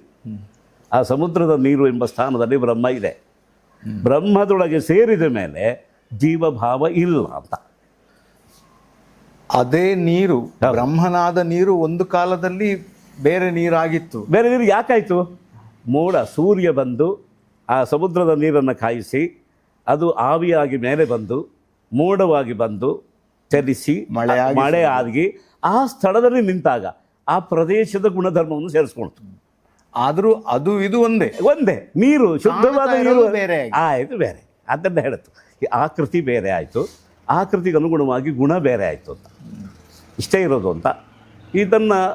ಇದನ್ನು ಪಾರಮಾರ್ಥಿಕ ಅಂತ ಹೇಳೋದು ಅದ್ವೈತರು. ನೀವು ಪರಮಾರ್ಥವನ್ನು ಗಮನಿಸಿದರೆ ಎಲ್ಲ ಒಂದೇ. ನೀರು ಎನ್ನುವುದು ಒಂದು ಅಷ್ಟೇ. ಆದರೆ ಅದರ ಜೊತೆಗೆ ಸೇರಿಸಿಕೊಂಡು ಯಾವ್ಯಾವುದೋ ಒಂದು ಪ್ರಾದೇಶಿಕವಾದ ಬಲದಿಂದ ಅದರ ಗುಣ, ಬಣ್ಣ, ಅದರ ಸ್ವಭಾವಗಳನ್ನೆಲ್ಲ ಗಮನಿಸ್ಕೊಂಡಾಗ ಅವಾಗೇನಾಗತ್ತೆ ಅಂತಂದರೆ ಇದು ಗಂಗಾ ನೀರು, ಇದು ಯಮುನಾ ನೀರು ಅಂತ ಪ್ರತ್ಯೇಕ ಕಾಣುತ್ತೆ, ಪ್ರತ್ಯೇಕ ಅಲ್ಲ ಅಂತ ಅವ್ರು ಹೇಳೋದು. ಇನ್ನೂ ಒಂದು ಒಳ್ಳೆಯ ಉದಾಹರಣೆ ಕೊಡ್ಬೋದು. ಮನೆ, ನಮ್ಮ ಮನೆ, ನಿಮ್ಮ ಮನೆ, ಇದೆಲ್ಲ ಹೇಗೆ ಬೇರೆ ಅಂತ ಕೇಳಿದ್ರು. ಮನೆ ಅಂದರೆ ಯಾವುದಪ್ಪ? ಗುರುಗಳು ಪಾಠ ಮಾಡುವಾಗ ಹೇಳಿದರು, ಇದು ಉಪನಿಷತ್ತಲ್ಲೂ ಬಂದಿದೆ ಈ ವಿಚಾರ. ಪಾಠ ಮಾಡುವಾಗ ಅವರು ಹೇಳಿದರು, ಏನಪ್ಪ ಮನೆ ಅಂದರೆ ಯಾವುದು ಅಂತ. ಈಗ 4 ಗೋಡೆಗಳಿದೆ, ಗೋಡೆಯನ್ನು ಮನೆ ಅಂತಂತೇವಾ? ಮನೆಯ ಗೋಡೆ ಅಂತಂತೇವೆ. ಮಾಡಿದೆ, ನಾವು ಮಾಡನ್ನು ಮನೆ ಅಂತ ಹೇಳ್ತೇವಾ? ಇಲ್ಲ, ಮನೆಯ ಮಾಡು ಅಂತ ಹೇಳ್ತೇವೆ. ಆದ್ದರಿಂದ ಏನಾಯಿತು ಅಂದರೆ ಗೋಡೆ ಮಾಡುಗಳು ಉಳ್ಳ ಒಳಗಿನ ಅವಕಾಶವನ್ನು ಮನೆ ಅಂತ ಹೇಳ್ತಾ ಇದ್ದೇವೆ. ಈ ಒಳಗಿನ ಅವಕಾಶ, ಹೊರಗಿನ ಅವಕಾಶ ಒಂದ ಬೇರೆಯಾ? ಒಂದೇ. ಅಲ್ಲ, ಒಂದೇ. ಆದರೆ ನಾವು ಮನೇಲಿ ಹೊರಗಡೆ ಇದ್ರು ಮನೇಲಿದ್ದೇವೆ ಅಂತ ಹೇಳ್ಬೋದಾಗ. ನೀವು ಮಕ್ಕಳಿಗೆ ಕಲಿಸ್ಬೇಡಿ ಇದನ್ನು. ಎಲ್ಲಿದ್ದೀನಿ? ಮನೇಲಿದ್ದೇನೆ ಅಂತ ಅವರು ಬೈರಲ್ಲಿ ಆಟ ಆಡ್ತಾ ಫೋನ್ ಮಾಡಿಬಿಡ್ತಾರೆ. ಆದರೆ ವಸ್ತುತಃ ಇದು ಅಂದರೆ ಏನಾಗಿದೆ, 4 ಗೋಡೆಗಳ ಒಳಗಿರುವ ಅವಕಾಶ ಮನೆ. ನೀವು ಗೋಡೆ ತೆಗೆದು ಬಿಟ್ಟರೆ ಹೊರಗಿನ ಅವಕಾಶ, ಒಳಗಿನ ಅವಕಾಶ ಒಂದೇ ಆಯಿತು ಅಲ್ವಾ? ಅದು ಬ್ರಹ್ಮದ ಸ್ಥಾನದಲ್ಲಿ ಅದಿದೆ ಅಂತ. ಈಗೆಲ್ಲ ನಾವು ಪ್ರತ್ಯೇಕ ನಾನು, ನೀನು, ಅದು, ಇದು, ಅವಳು, ಇವನು ಎಲ್ಲ ಭೇದ ಯಾಕೆ ಅಂತಂದರೆ ಈ ದೇಹವೆಂಬಂತಹ ಒಂದು ಉಪಾಧಿ ಅಂತ ಹೇಳ್ತಾರೆ. ಶಾಸ್ತ್ರೀಯ ಭಾಷೆಯಲ್ಲಿ ಹೇಳಿದ್ದಾರೆ, ದೇಹವೆಂಬ ಒಂದು ಸಂಕೋಚಕವಾದ ಆವರಣ. ಈ ಆವರಣವನ್ನು ಇಟ್ಕೊಂಡಿದ್ದರಿಂದ ಬೇರೆ ಬೇರೆ. ಇದು ಬಿದ್ದೋದ್ರೆ, ತೆಗೆದು ಬಿಟ್ಟರೆ ಎಲ್ಲ ಒಂದೇ. ಅದ್ವೈತಿಗಳ ಸ್ಪಿರಿಟ್ ಇದು. ಆದ್ದರಿಂದ ಅದ್ವೈತಿಗಳದ್ದು ಪರಮಾರ್ಥದ ನಿರೂಪಣೆ, ದ್ವೈತಿಗಳದ್ದು ಸಂಸಾರದಿಂದ ಪರಮಾರ್ಥದ ಕಡೆಗೆ ಹೋಗುವ ಯಾತ್ರೆಯ ನಿರೂಪಣೆ. ಎರಡೂ ಒಂದೇ. ಎರಡೂ ಬೇಕು ಅಂತ. ಎರಡೂ ಬೇಕು. ಆದರೆ ಇಬ್ಬರೂ ಸೇರೋಲ್ಲ. ಅದೇನು ಮಾಡೋದಪ್ಪ? ಎರಡೂ ಬೇಕು ಮನುಷ್ಯನಿಗೆ. ಆದರೆ ಎಣ್ಣೆ ಸೀಗೆಕಾಯಿ ಬೇಕು ಅಭ್ಯಂಗ ಮಾಡೋದಕ್ಕೆ. ಅದು ನೋಡಿ, ಎಣ್ಣೆ ಸೀಗೆಕಾಯಿ ಅಂತ ಹೇಳಿದ್ರು ಎರಡನ್ನೂ ಮೈಮೇಲೆ ಇಟ್ಕೊಡೋಲ್ಲ, ಬಿಡೋದೇ ಅದು ಅಂಟುಕೊಳ್ಳಿ. ಈಗ ಸ್ನಾನ ಆದಮೇಲೆ ಎಣ್ಣೆಯೂ ನಿಲ್ಲಬಾರ್ದು. ಅದು ನಿಲ್ಲಬಾರ್ದು ಅನ್ನೋದಕ್ಕೆ ಸೀಗೆಕಾಯಿ ಬಳಸೋದು ಅಲ್ವಾ? ಒಳ್ಳೆ ಚೆನ್ನಾಗಿ ಸ್ನಾನ ಆಗಿ ಮಡಿಯಾದರೆ ಅವನಿಗೆ ಎಣ್ಣೆಯೂ ಬೇಡ, ಸೀಗೆಕಾಯಿಯೂ ಬೇಡ. ಅದು ಎರಡು ಹೋಗ್ಬೇಕು. ಅದು ಹೋಗ್ಬೇಕದು. ಅದರಿಂದ ಈ ಜಗಳ ಹೋಗಬೇಕು, ದ್ವೈತಾದ್ವೈತಗಳ ಜಗಳ ಹೋಗ್ಬೇಕು. ಬೇಕಾಗಿಲ್ಲ ಅದು. ಆದರೂ ನಡೀತಾ ಇದೆ, ಆದರೂ ಒಂದು ದ್ವಂದ್ವ ಇದೆ. ಅದು ಸಹಜ, ಅದು ಇರುತ್ತೆ. ಅದು ಹಗಲು ರಾತ್ರಿಗಳಿದ್ದ ಹಾಗೆ. ಹೀಗೆ ಮಾತಾಡ್ತಾ ನಾವು ಈ ನಿರಾಕಾರ ತತ್ವದ ಬಗ್ಗೆ ಕೂಡ ನೀವು ಹೇಳಿದ್ರಿ. ಅಲ್ಲಿಗೆ ತಲುಪೋದು ಅಂತ ಅನ್ನೋದ್ರ ಬಗ್ಗೆ ಕೂಡ ಹೇಳಿದ್ರಿ. ಇನ್ನಷ್ಟು ಅದರ ಬಗ್ಗೆ ನಾವು ಮಾತಾಡ್ತಾ ಹೋಗೋದಾದರೆ, ಅಲ್ಲಿ ಅವನನ್ನು ಅಂದರೆ ಆ ಭಗವಂತನನ್ನು, ನಾವು ಭಗವಂತನ ವಿಚಾರವಾಗಿ ಆರಂಭ ಮಾಡಿದ್ದೀವಿ ಮಾತನ್ನು. ಸೊ ಅವನನ್ನು ಅಲ್ಲಿ ನಾವು ಕಾಣೋದಕ್ಕೆ ಹಾಗಿರೋ ಒಂದು ಆಕಾರದ ಒಂದು ಆಧಾರದ ಮೂಲಕ ಅಲ್ಲಿ ಅವನನ್ನು ನಿರಾಕಾರದಲ್ಲಿ ಕೊನೆಗೆ ಕಾಣೋದಕ್ಕೆ ಪ್ರಯತ್ನ ಮಾಡೋದು LKGಲಿ ಇದ್ದೀವಿ ಅಂತ ಕೂಡ ಹೇಳಿದ್ರಿ. ಇವತ್ತಿನ ಕಾಲದ ಬಗ್ಗೆ ನಾವು ಅದೇ ಆ LKG UKG ವಿಚಾರದ ಬಗ್ಗೆ ಚರ್ಚೆ ಮಾಡೋಷ್ಟೊತ್ತಿನಲ್ಲಿ ಇದು ಎರಡರ ಬಗ್ಗೆ ಅಂದರೆ ಅವನನ್ನು ಫಸ್ಟ್ ಆಫ್ ಆಲ್ ಒಂದು ದೊಡ್ಡ ಸಮುದಾಯ ನಿರಾಕಾರವೇ ಸರಿ ಅಂತ ಹೇಳುವಂಥದ್ದು ಅದು ಬೇರೆ. ಅದನ್ನು ಬದಿಗೊತ್ತಿ ನಾವು ಇದರ ಬಗ್ಗೆನೇ ಮಾತಾಡೋಣ. ನಮ್ಮ ಭಾರತೀಯ ಸಂಸ್ಕೃತಿಯಲ್ಲೇ ನಿರಾಕಾರದ ಬಗ್ಗೆ ಮೊದಲಿಗೆ ಚಿಂತನೆ ಬಂದಿದ್ದು. ಆಮೇಲೆ ಅದು ನಮ್ಮ ಅನುಕೂಲಕ್ಕೆ ನೀವೇ ಈಗಾಗಲೇ ಹೇಳಿದ ಹಾಗೆ ಅದನ್ನು ಈ ರೀತಿ ಬೇರೆ ಬೇರೆ ರೂಪಗಳಲ್ಲಿ ಆರಾಧನೆ ಮಾಡುವಂಥದ್ದು ಅಂತ ಹೇಳ್ಕೊಂಡು, ಇದು ಒಂದು ಬದಿಯಲ್ಲಿ ಇಟ್ಕೊಂಡ್ರು. ನಾವು ಪ್ರತಿಯೊಂದರಲ್ಲೂ ಕೂಡ ದೇವರನ್ನು ಕಾಣೋದು ಅನ್ನೋ ಒಂದು ಕಾನ್ಸೆಪ್ಟ್ ನೋಡಿ, ಅದ್ರ ಬಗ್ಗೆ. ಅದು ನಿರಾಕಾರ ಆದ್ರೆ ಮಾತ್ರ ಸಾಧ್ಯ ಆಗತ್ತೆ ನೋಡಿ. ಈಗ ದೇವರಿಗೆ ಒಂದು ಖಚಿತವಾದ ಆಕಾರ ಇದೆ ಅಂತ ನಾವು ಪ್ರಮಾಣದಿಂದ ಸಾಧಿಸ್ಕೊಂಡು ಬಿಟ್ಟರೆ, ಹಾಗೆ ನಂಬಿಕೊಂಡ್ರೆ ಇನ್ನೊಂದು ಆಕಾರದಲ್ಲಿ ದೇವರು ಇಲ್ಲ ಅಂತ ಹೇಳಬೇಕಾಗತ್ತೆ. ಅದು ದೇವರ ಅಲ್ಲ, ಅಲ್ಲಿ ದೇವರ ಇಲ್ಲ ಅಂತ ಹೇಳಬೇಕಾಗತ್ತೆ. ಭಗವಂತ ನಿರಾಕಾರ ಆದ್ದರಿಂದಲೇ ಎಲ್ಲ ಆಕಾರದೊಳಗೂ ಅವನು ಇರ್ಬೋದು. ಈಗ ಒಂದು ಬಣ್ಣ ಇದ್ದರೆ, ಕೆಂಪು ಬಣ್ಣ ಅದು ದೇವರ ಬಣ್ಣ ಅಂತ ಆದರೆ, ನೀಲಿ ಬಣ್ಣವನ್ನು ದೇವರು ಅಂತ ಹೇಳೋಕ್ಕಾಗಲ್ಲ ಅಲ್ವಾ? ಹಾಗೆ ಹಸಿರು ಬಣ್ಣವನ್ನು ಅದು ದೇವರ ಅಲ್ಲ ಅಂತ ಹೇಳಬೇಕಾಗತ್ತೆ. ಹೀಗೆ ಅಲ್ಲ ಎಂಬ ನೆಗೇಷನ್, ಒಂದು ಅದಕ್ಕೆ ನಿಷೇಧ, ಅದರ ನಿರಾಕರಣೆ ಹುಟ್ಟಬಾರದು ಅಂದರೆ ಅದು ನಿರಾಕಾರವಾಗಿದ್ದರೂ ಮಾತ್ರ ಸಾಧ್ಯ. ಈಗ ಉದಾಹರಣೆಗೆ ಅದಕ್ಕೊಂದು ಉಪನಿಷತ್ತೆ ಕೊಡುವ ಉದಾಹರಣೆ ಆಕಾಶವನ್ನೇ ಕೊಟ್ಟಿದ್ದಾರೆ. ಅದರೊಳಗೆ ಬಹಳ ಚೆನ್ನಾಗಿದೆ. ಖಂ ಬ್ರಹ್ಮ ಅಂತ ಒಂದು ಉಪದೇಶ ಮಾಡಿದೆ. ಅದು ಬ್ರಹ್ಮ ಅಂದರೆ ಯಾವುದು, ದೇವರು ಅಂದರೆ ಯಾರು, ನಿರಾಕಾರವಾದ ದೇವರನ್ನು ತಿಳ್ಕೊಳ್ಬೇಕಲ್ಲ. ನೋಡು, ಖಂ ಬ್ರಹ್ಮ ಅಂತ. ಭೂಮಿಯಲ್ಲಿ ಎಲ್ಲ ಮೂರ್ತವಾದ ವಸ್ತುಗಳನ್ನು ನೋಡ್ತಾ ಇದ್ದವನಿಗೆ ಅಲ್ಲಿಗಿಂತ ಅದು ಸ್ವಲ್ಪ ತಿಳಿವಾಗಬೇಕು. ಆ ಆಕೃತಿಗಳನ್ನು ಅವನು ಅಲ್ಲಿಂದ ಕ್ಯಾನ್ಸಲ್ ಮಾಡ್ಕೊಂಡು ಬರಬೇಕು. ಅವನು ಬೌದ್ಧಿಕವಾಗಿ ಕ್ಯಾನ್ಸಲ್ ಮಾಡೋದು ಅದು ಇಲ್ಲಿ ಇದ್ದೇ ಇರುತ್ತೆ.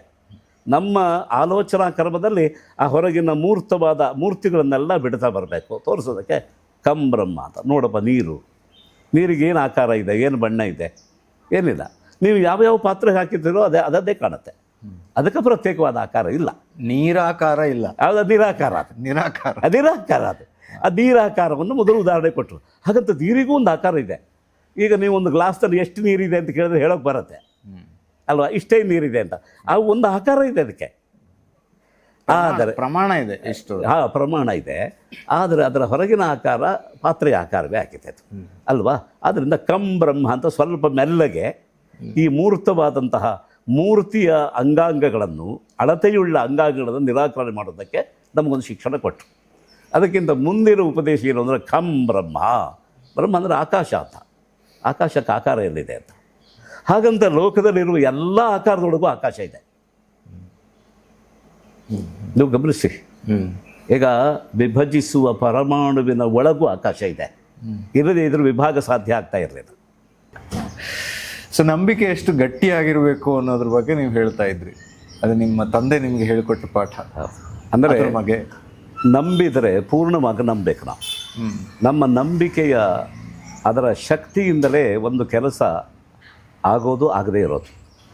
ನಾವು ಪೂರ್ಣ ನಂಬದೇ ಇದ್ದಾಗ ಏನಾಗುತ್ತೆ ಅಂದರೆ, ನಮ್ಮ ನಂಬಿಕೆಯಲ್ಲಿ ಬರುವ ಶೈಥಿಲ್ಯ ಅವನಿಗೆ ಅದನ್ನು ತಪ್ಪಿಸುವ ಬುದ್ಧಿಯನ್ನು ಹುಟ್ಟಿಸುತ್ತೆ. ಅದು ಹೇಗೆ ಅಂತಂದರೆ, ಅವರು ಅನೇಕ ಸಾರಿ ತೋರಿಸಿದ್ರು. ಅವರು ನಮಗೆಲ್ಲ ಆಶ್ಚರ್ಯ ಆಗೋದು. ಉಳಿದವರೆಲ್ಲ ಯಾರನ್ನು ಅಪನಂಬಿಕೆಯಿಂದ ನೋಡ್ತಾರೋ, ಸಂಶಯಿಸ್ತಾರೋ ಅವರನ್ನು ಅವರು ನಂಬೋರು. ಆದರೆ ಅವರಿಗೆ ಆ ವ್ಯಕ್ತಿಯಿಂದ ಯಾವ ಕಾಲಕ್ಕೂ ಮೋಸ ಆಗಲಿಲ್ಲ. ಬೇರೆಯವರಿಗೆ ಮೋಸ ಮಾಡ್ತಾರೆ ಅವರು. ನಮ್ಮ ತಂದೆಯವರಿಗೆ ಮೋಸ ಮಾಡಲಿಲ್ಲ.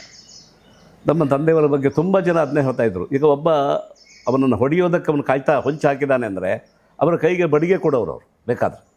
ಆದರೆ ಅವರಿಗೆ ಅವನು ಹೊಡಿತಿರಲಿಲ್ಲ. ಅದು ಹೇಗೆ ಸಾಧ್ಯ? ಅದೇ ಇರೋದು. ಅದಕ್ಕೆ ಆಶ್ಚರ್ಯ, ನನಗೂ ಆಶ್ಚರ್ಯ ಆದ ಅದನ್ನೇ ನಾನು ನಮ್ಮ ತಂದೆಯವರು ಅನ್ನೋ ದೃಷ್ಟಿಯಿಂದ ನೋಡಿದ್ದಲ್ಲ. ಈ ಭಾಗವನ್ನು ಒಂದು ವೈಜ್ಞಾನಿಕವಾಗಿ ಪರೀಕ್ಷೆ ಮಾಡಬೇಕು ಅಂತ ನನಗೂ ಅನ್ನಿಸ್ತು. ಆವಾಗ ಒಂದು ನಮ್ಮ ಗುರುಗಳು ಪಾಠ ಮಾಡುವಾಗ ಅದನ್ನು ಹೇಳಿದರು ಅವರು. ಹಾಗೆ ನಂಬಿದರೆ ಆ ನಂಬಿಕೆಯೇ ಅವನಿಗೆ ಶಕ್ತಿಯಾಗಿ ಒಲಿಯುತ್ತದೆ ಅಂತ. ಈ ವ್ಯಕ್ತಿಯನ್ನು ರಕ್ಷಣೆ ಮಾಡುತ್ತೆ, ಆ ವ್ಯಕ್ತಿ ತಪ್ಪು ಮಾಡದೇ ಇದ್ದಾಗ ಕಾಯುತ್ತೆ ಅದು ಅಂತ ನಂಬಿಕೆ ಅಂತ. ಇಂತಹ ಒಂದು ನಂಬಿಕೆಯನ್ನು ಕಲ್ಟಿವೇಟ್ ಮಾಡಬೇಕು ಅಂತ ಹೇಳಿ ಋಷಿಗಳು ಒಂದು ಮಾರ್ಗವನ್ನು ತೋರಿಸಿದ್ರು ನಮಗೆ. ಅದು ಆ ನಂಬಿಕೆ ಹೇಗೆ, ಅದನ್ನು ಒಂದು ಕೃಷಿ ಅದು. ಹೀಗೆ ಒಂದು ಬೀಜವನ್ನು ಬಿತ್ತಿ ಮೆಲ್ಲಗೆ ಅದು ಮೊಳಕೆ ಹೊಡೆಯುವವರೆಗೆ ಕಾದು, ಅದು ಆಮೇಲೆ ಎಲೆಯನ್ನು ವಿಸ್ತಾರ ಮಾಡಿಕೊಂಡು ಮೆಲ್ಲಗೆ ಕಾಂಡವಾಗಿ ಬೆಳೆದು ಶಾಖೋಪಶಾಖೆಗಳಾಗಿ ಬೆಳೆದು ಒಂದು ಮರ ಆಗುವವರೆಗೆ ಕೃಷಿ ಹೇಗೆ ನಿರಂತರವಾಗಿ ನಡೆಯುತ್ತೋ ಹಾಗೆ ಒಂದು ನಂಬಿಕೆಯನ್ನು ನಾವು ಬೆಳೆಸೋದಕ್ಕೆ, ನಂಬಿಕೆಯನ್ನು ಉಳಿಸೋದಕ್ಕೆ ಪ್ರಯತ್ನ ಮಾಡಬೇಕು. ಹಾಗಿದ್ದರೆ ಮಾತ್ರ ನಮ್ಮ ಜೀವನ ಯಶಸ್ವಿ ಆಗುತ್ತೆ. ಅದಕ್ಕೊಂದು ಉದಾಹರಣೆ ಏನು ಅಂದರೆ ಭಕ್ತಿ. ಈ ಭಕ್ತಿ ಎಂಬುದು ಒಂದು ಶ್ರದ್ಧೆ, ಅದೊಂದು ನಂಬಿಕೆ. ನೀವು 100% ನಂಬಿದ್ರೆ ಅದು ಭಕ್ತಿ. ನೀವು ಎಷ್ಟೆಷ್ಟು ಪರ್ಸೆಂಟೇಜು ಕಡಿಮೆ ಆಗ್ತಾ ಬರತ್ತೋ ಅದು ಭಕ್ತಿ ಆಗತ್ತೆ, ಭಕ್ತಿ ಆಗೋಲ್ಲ. ಇವನು ಬದುಕುವ ದಾರಿ ಆಗತ್ತೆ ಹೊರತು ಅದು ಭಕ್ತಿ ಆಗೋಲ್ಲ. ಎಷ್ಟೋ ಜನ ಈಗ ಹೆಚ್ಚು ಭಕ್ತಿ ಇದೆಯೋ ಭಕ್ತಿ ಇದೆ? ಈಗ ಭಕ್ತಿಯೇ ಕಾಣುತ್ತೆ ನಮಗೆ. ಭಕ್ತಿಯ ಆಕಾರದಲ್ಲಿ, ಆಕೃತಿಯಲ್ಲಿ ಭಕ್ತಿ ಇದೆ. ಎಷ್ಟೋ ಸಂದರ್ಭಗಳಲ್ಲಿ ಅವರು ಆಸ್ತಿಕರಾಗಿ ಕಾಣೋಲ್ಲ, ನಮಗೆ ನಾಸ್ತಿಕರಾಗಿಬಿಡ್ತಾರೆ. ಉದಾಹರಣೆಗೆ ಆಚಾರ. ಇವತ್ತಿನ ಕಾಲಕ್ಕೆ ತುಂಬ ಆಚಾರಗಳು ಶಿಥಿಲಾಗಿದೆ.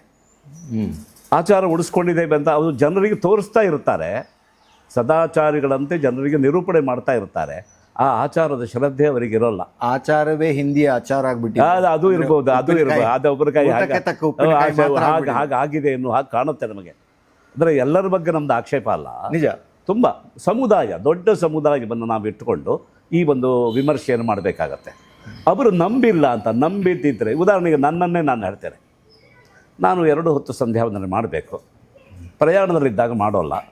ನಾನು ಮಾಡಿಲ್ಲ ಎನ್ನುವ ನೋವು ಕೂಡ ನನಗಿಲ್ಲ, ಅದು ಗಮನಿಸ್ಬೇಕು ನೀವು. ಈಗ ಮಾಡೋಕ್ಕಾಗಿಲ್ಲ, ನಾನು ಪ್ರಯಾಣದಲ್ಲಿದ್ದೇನೆ, ಇಷ್ಟೊತ್ತಿಗೆ ನಾನು ಜಪ ಮಾಡಬೇಕಿತ್ತು, ಈಗ ಮಾಡ್ತಾ ಇಲ್ವಲ್ಲ ಅಂತ. ಅದೇ ನಮ್ಮ ಹಿರಿಯರಾಗಿದ್ದರೆ ಏನು ಮಾಡೋರು ಅಂದರೆ ಅಲ್ಲೇ ಕಾಲ ಮೇಲೆ ಕಾಲ ಹಾಕಿ ಕೂತ್ಕೊಂಡು ಜಪ ಮಾಡೋರು. ಅಕ್ಕಪಕ್ಕದವ್ರು ಇರಲಿ, ತೊಂದರೆ ಇಲ್ಲ, ಇವರ ಜಪ ಇವರಿಗೆ ತಾನೆ. ಅಂದರೆ ಅವರು ಆ ಪ್ರಮಾಣದಲ್ಲಿ ನಂಬಿದ್ರು ಅದನ್ನು. ತನ್ನ ಜಪವನ್ನು ಅಷ್ಟು ಪ್ರಮಾಣದಲ್ಲಿ ಅವನು ನಂಬಿದ್ರಿಂದ ಅಕ್ಕಪಕ್ಕದಲ್ಲಿ ಯಾರಿದ್ದರೂ ಮೈಲಿಗೆಗಳ ಗೊಡವೆ ಇಲ್ಲ, ಅವನಿಗೆ ಚಿಂತೆ ಇಲ್ಲ, ಜಪ ಮಾಡಬೇಕು ಅಂತ ಅಷ್ಟೇ, ಕರ್ತವ್ಯ ಪರತೆ ಮಾತ್ರ. ಅದು ಆಗ ನಡೆಯುತ್ತೆ ಅದು. ಯಾಕೆ ಅಂದರೆ ಆ ಸೀಮೆಯನ್ನು ದಾಟಿದೆ, ಅದು ಮನಸ್ಸಿಗೆ ಆ ಪಾಕ ಬಂದಿದೆ. ನೀವು ಪೂರ್ಣ ನಂಬಿದರೆ ಉಳಿದ ಸಮುದಾಚಾರಗಳನ್ನು ನಾವು ನೋಡಬೇಕಾದ ಅವಶ್ಯಕತೆ ಇದೆ. ಹಾಗಿದ್ರೆ ಇದು ಒಂದೊಂದು ನಾವೇ ಸೇರಿಸ್ಕೊಂಡು ಬಂದಿದ್ದಲ್ಲ. ಅದೇನಾಗಿದೆ, ಆ ನಂಬಿಕೆಯನ್ನು ಉಳಿಸ್ಕೊಳ್ಳೋದಕ್ಕೆ ಇದೆಲ್ಲ ಸಹಕಾರಿ. ಯಾವುದು? ಅದಕ್ಕೆ ಸ್ನಾನ ಮಾಡೋದು, ಸ್ನಾನ ಮಾಡಿ ಪದ್ಮಾಸನದಲ್ಲಿ ಕೂತ್ಕೊಳ್ಳೋದು, ಅಲ್ಲಿ ಯಾರೂ ಗದ್ದಲ ಮಾಡದೇ ಇರೋದು ಅಂತ. ಒಬ್ಬ ಯೋಗಿ ಆದರೆ ನೀವು ಗದ್ದಲ ಮಾಡಿ, ಸಂತೆಯೊಳಗೆ ಧ್ಯಾನ ಮಾಡ್ತಾರೆ, ಅವನಿಗೆ ಸಂತೆ ಪ್ರತಿಬಂಧಕ ಅಲ್ಲ ಯೋಗಿಗೆ. ಆದರೆ ಯೋಗಿ ಆಗುವವರೆಗೆ ಸಂತೆ ಪ್ರತಿಬಂಧಕ. ಸಂತೆಯಲ್ಲಿ ಅಭ್ಯಾಸ ಮಾಡೋಕ್ಕಾಗಲ್ಲ. ಒಬ್ಬ ಸಂಗೀತಗಾರ ಎಂತಹ ಗದ್ದಲದ ಒಳಗೂ ಶ್ರುತಿಯನ್ನು ಪತ್ತೆ ಮಾಡೋಲ್ವಾ? ಆದರೆ ಸಂಗೀತಗಾರ ಆಗಬೇಕು, ಆಗುವವರೆಗೆ ಏಕಾಂತ ಬೇಕು, ಅಲ್ಲಿವರೆಗೆ ವಾದನ ಬೇಕು. ಆದ್ದರಿಂದ ಅಭ್ಯಾಸಕ್ಕೆ ಯಾವ್ಯಾವುದು ಆಚಾರ ಇರೋದು. ಸಿದ್ಧಿ ಬಂದ ಮೇಲೆ ಆ ಆಚಾರಗಳು ಇರಬೇಕು ಅಂತಿಲ್ಲ. ಯಾಕಂದರೆ ನೀವು ಎಲ್ಲದಕ್ಕೂ ಸಿದ್ಧ ಮತ್ತು ಬದ್ಧ. ಸಿದ್ಧರಾದವರು ಮುಕ್ತರಲ್ಲ, ಅವರು ಬದ್ಧರೇ. ಅದಕ್ಕಾಗಿ ಅವರು ನಿಯಮಬದ್ಧರು. ನಾನು ಯಾಕೆ ಇದನ್ನು ಹೇಳ್ತಾ ಇದ್ದೇನೆ ಅಂದರೆ, ನಮ್ಮ ಆಚಾರ ನಿಷ್ಠೆ ಕಡಿಮೆ ಇದೆ ಅಂದರೆ ಅರ್ಥ ಏನು? ನಾನು 100ಕ್ಕೆ 100 ನಂಬಿಲ್ಲ ಅಂತಾಗಿಲ್ವಾ?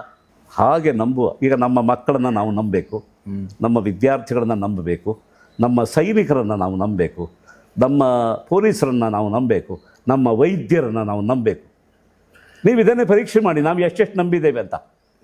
ಸೆಕೆಂಡ್ ಒಪಿನಿಯನ್ ಅಂತ ಅವರನ್ನು ನಂಬಬಹುದಾದ ರೀತಿಯಲ್ಲಿ ಒಂದು ಆಂಗಲ್. ಹೌದು, ಅವರನ್ನು ನಂಬಬಹುದಾದ ರೀತಿಯಲ್ಲಿ ಅವರು ಇದಾರಾ ಅಲ್ಲ, ಅದನ್ನು ಮೊದಲೇ ಪರೀಕ್ಷೆ ಮಾಡ್ಕೋಬೇಕು.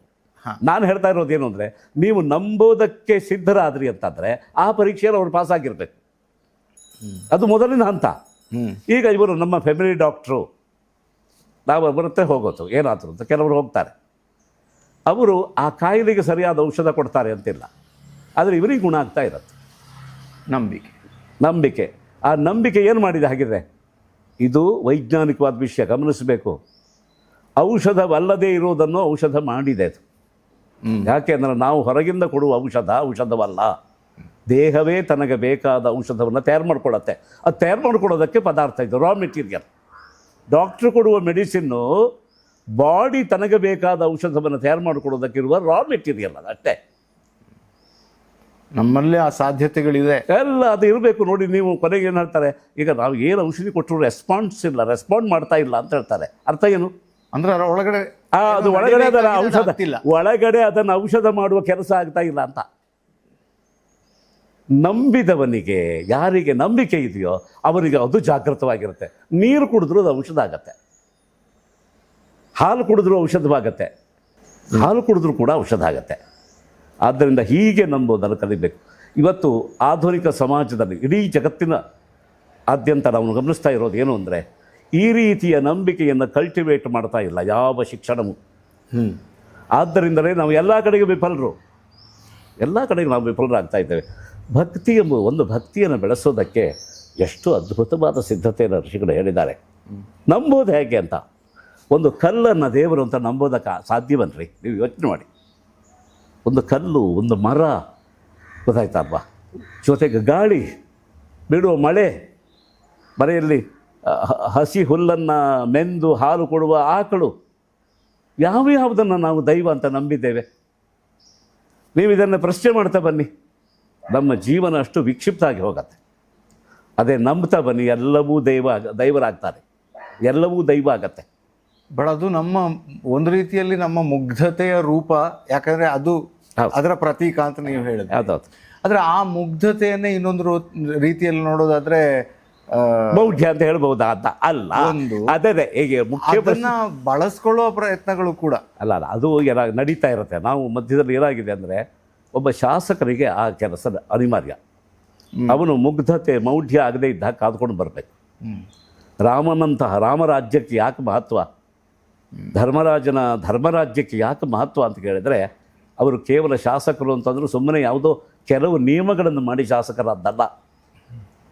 ಜನಸಾಮಾನ್ಯರ ನಂಬಿಕೆ ಎನ್ನುವುದು, ಶ್ರದ್ಧೆ ಎಂಬುದು. ಅಲ್ಲ, ನಂಗೀಗ ಶಾಸಕ ಅಂತಂದ್ರೆ MLA ಅಂತ ಮಾತ್ರ ಅಲ್ಲ, ಅದು ಬಿಡಿ, ಅದು ಸಾಧಾರಣವಾದ್ದು. ನಾನು ಕಾನ್ಸೆಪ್ಟ್ ಮಾತ್ರ ಹೇಳ್ತಾ ಇರೋದು, ಅದು ಕಾನ್ಸೆಪ್ಟ್ ಹೇಳ್ತಾ ಇರೋದು.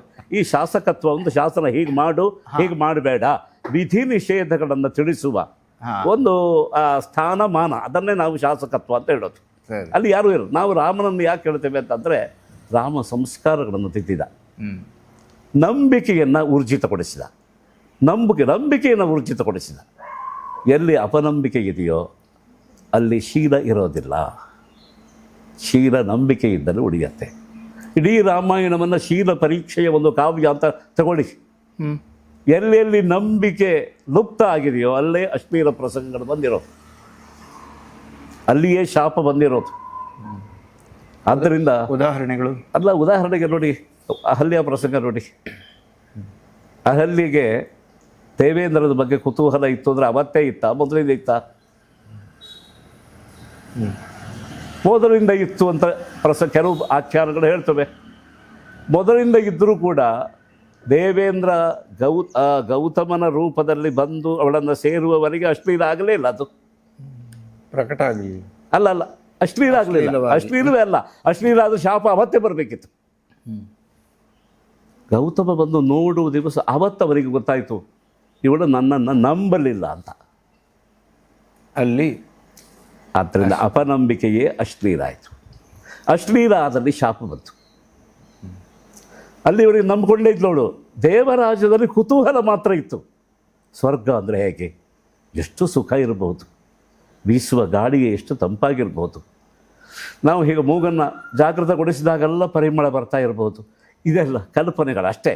ಆದರೆ ಗೌತಮನ ಕೈ ಹಿಡಿದಾಗ, ಅವಳ ಕೈ ಹಿಡಿದಾಗ ಪೂರ್ಣ ಪ್ರಮಾಣದ ನಂಬಿಕೆ ಇತ್ತು. ಆದ್ದರಿಂದ ಆ ಪ್ರಲೋಭನೆಗಳಿದ್ದಾಗಲೂ ಅವಳು ಶೀಲವತಿ, ಅವಳಲ್ಲಿ ಅಶ್ಲೀಲ ಇಲ್ಲ. ಗೌತಮ ವೇಷದಲ್ಲಿ ಇಂದ್ರ ಬಂದಾಗ ಇವನು ಗೌತಮ ಅಲ್ಲ ಅಂತ ಗೊತ್ತಿದ್ರೂ ಬಾಗಲ್ ತೆಗೆದಲ್ಲ, ಅವತ್ತು ಪ್ರಕಟ ಆಯಿತು. ನಂಬಿಕೆ ಇಲ್ಲ ಅಂತ ಗೊತ್ತಿದ್ದು ನಂಬಿಕೆ ಇಲ್ಲ ಅಂತಾಯಿತು. ನಂಬಿದ್ದಿದ್ರೆ, ಗೌತಮನೇ ನನ್ನ ಸ್ವರ್ಗ ಅಂತ ನಂಬಿದ್ದಿದ್ರೆ, ಸ್ವರ್ಗ ಬಂದರೂ ಅವಳು ಎಡಗಾಲಿಂದ ಒದೀತಿದ್ಲು. ನೋಡಿ ಇಂಥ ಉದಾಹರಣೆ. ಆದ್ದರಿಂದ ಶ್ರದ್ಧೆಯನ್ನು ಬೆಳೆಸೋದೇ ಶಿಕ್ಷಣದ ಗುರಿ. ಶ್ರದ್ಧೆಯನ್ನು ಮಡಿ ಮಾಡೋದೇ, ಅಂದರೆ ನಿರ್ಮಲಗೊಳಿಸೋದೇ ಶಾಸಕನ ಕರ್ತವ್ಯ. ಈ ಹಿನ್ನೆಲೆಯಲ್ಲಿ ನೋಡಿದರೆ ಇವತ್ತು ನಮ್ಮಲ್ಲಿ ಶಾಸನವೇ ಇಲ್ಲ, ದುಶ್ಯಾಸನ ಮಾತ್ರ ಇರೋದು. ಅಲ್ಲ, ಅದನ್ನು ಹೆಚ್ಚು ಮಾತಾಡೋಲ್ಲ. ಅದಕ್ಕೋಸ್ಕರನೇ ಅದು ದುಃಶಾಸನ ಆಗಿದೆ, ದುಃಖಶಾಸ್ತ್ರ ಆಗಿದೆ. ಸೊ ಅದೇ ನಾವು ನಂಬಿಕೆಯ ಬಗ್ಗೆ, ಆ ಭಗವಂತನ ಬಗ್ಗೆ, ಭಕ್ತಿಯ ಬಗ್ಗೆ ಮಾತನ್ನ ಆರಂಭವಷ್ಟೇ ಮಾಡಿದ್ದೀವಿ ಅಂತ ಅನಿಸುತ್ತೆ. ಇದರಲ್ಲಿ ಇನ್ನಷ್ಟು ಆಳಕ್ಕೆ ಹೋಗುವ ಹಾಗೆ ನಮ್ಮ ಭಾರತೀಯ ಸಂಸ್ಕೃತಿಯ ಇನ್ನಷ್ಟು ವಿಚಾರಗಳ ಬಗ್ಗೆ ಮಾತನಾಡುವ ಇರಾದೆ ಇದ್ದರೂ ಕೂಡ ಇವತ್ತಿನ ಈ ಹೊತ್ತಿನ ಒಂದು ಪರಿಧಿಯನ್ನು ಗಮನಿಸಿಕೊಂಡು ಈ ಕಾರ್ಯಕ್ರಮವನ್ನು ಇಲ್ಲಿಗೆ ಮುಗಿಸ್ಬೇಕಾಗಿ ಬಂದಿದೆ.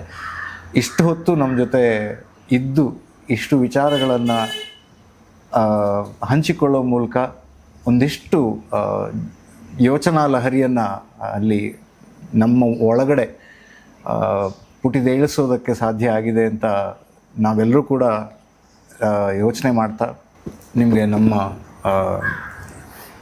ಹಾರ್ದಿಕ್ ಹರ್ಬಲ್ಸ್ ಅಂದರೆ ಅವರ ವತಿಯಿಂದ ಈ ಗಿಫ್ಟ್ ಹ್ಯಾಂಪರ್, ಅವರ ಸತ್ವಂ ರೇಂಜ್ ಆಫ್ ಪ್ರಾಡಕ್ಟ್ಸ್, ಅದೇ ಅದರಲ್ಲೂ ಸತ್ವ ಮತ್ತು ಹಾರ್ದಿಕ ಇದೆ, ಹಾರ್ದಿಕ ಯೋಚನೆ ಇಟ್ಕೊಂಡು ಬೇಕಾಗ್ತದೆ. ಹಾಗೆಯೇ ಗ್ರಾಮ ರಾಜ್ಯ ಅವರ ವತಿಯಿಂದ ನಿಮಗೆ ಈ ಗಿಫ್ಟ್ ಹ್ಯಾಂಪರ್. ಧನ್ಯವಾದಗಳು. ಮತ್ತೊಮ್ಮೆ ನಿಮ್ಮನ್ನು ಮಾತನಾಡಿಸುವ ಆಸೆಯೊಂದಿಗೆ ಮತ್ತೊಮ್ಮೆ ಮಗದೊಮ್ಮೆ ಧನ್ಯವಾದಗಳನ್ನು ಹೇಳ್ತಾ, ಇದು ಈ ಹೊತ್ತಿನ dive deep with Badakila Pradeep. ಮುಂದಿನ ಸಂಚಿಕೆಯಲ್ಲಿ ಮತ್ತೊಬ್ಬ ವ್ಯಕ್ತಿ ಹಾಗೂ ವ್ಯಕ್ತಿತ್ವ ನಮ್ಮ ಜೊತೆಗಿರ್ತಾರೆ. ಅವ್ರ ಜೊತೆ let's dive deep into conversation ಅಂತ ಹೇಳ್ತಾ ನಮಸ್ಕಾರ.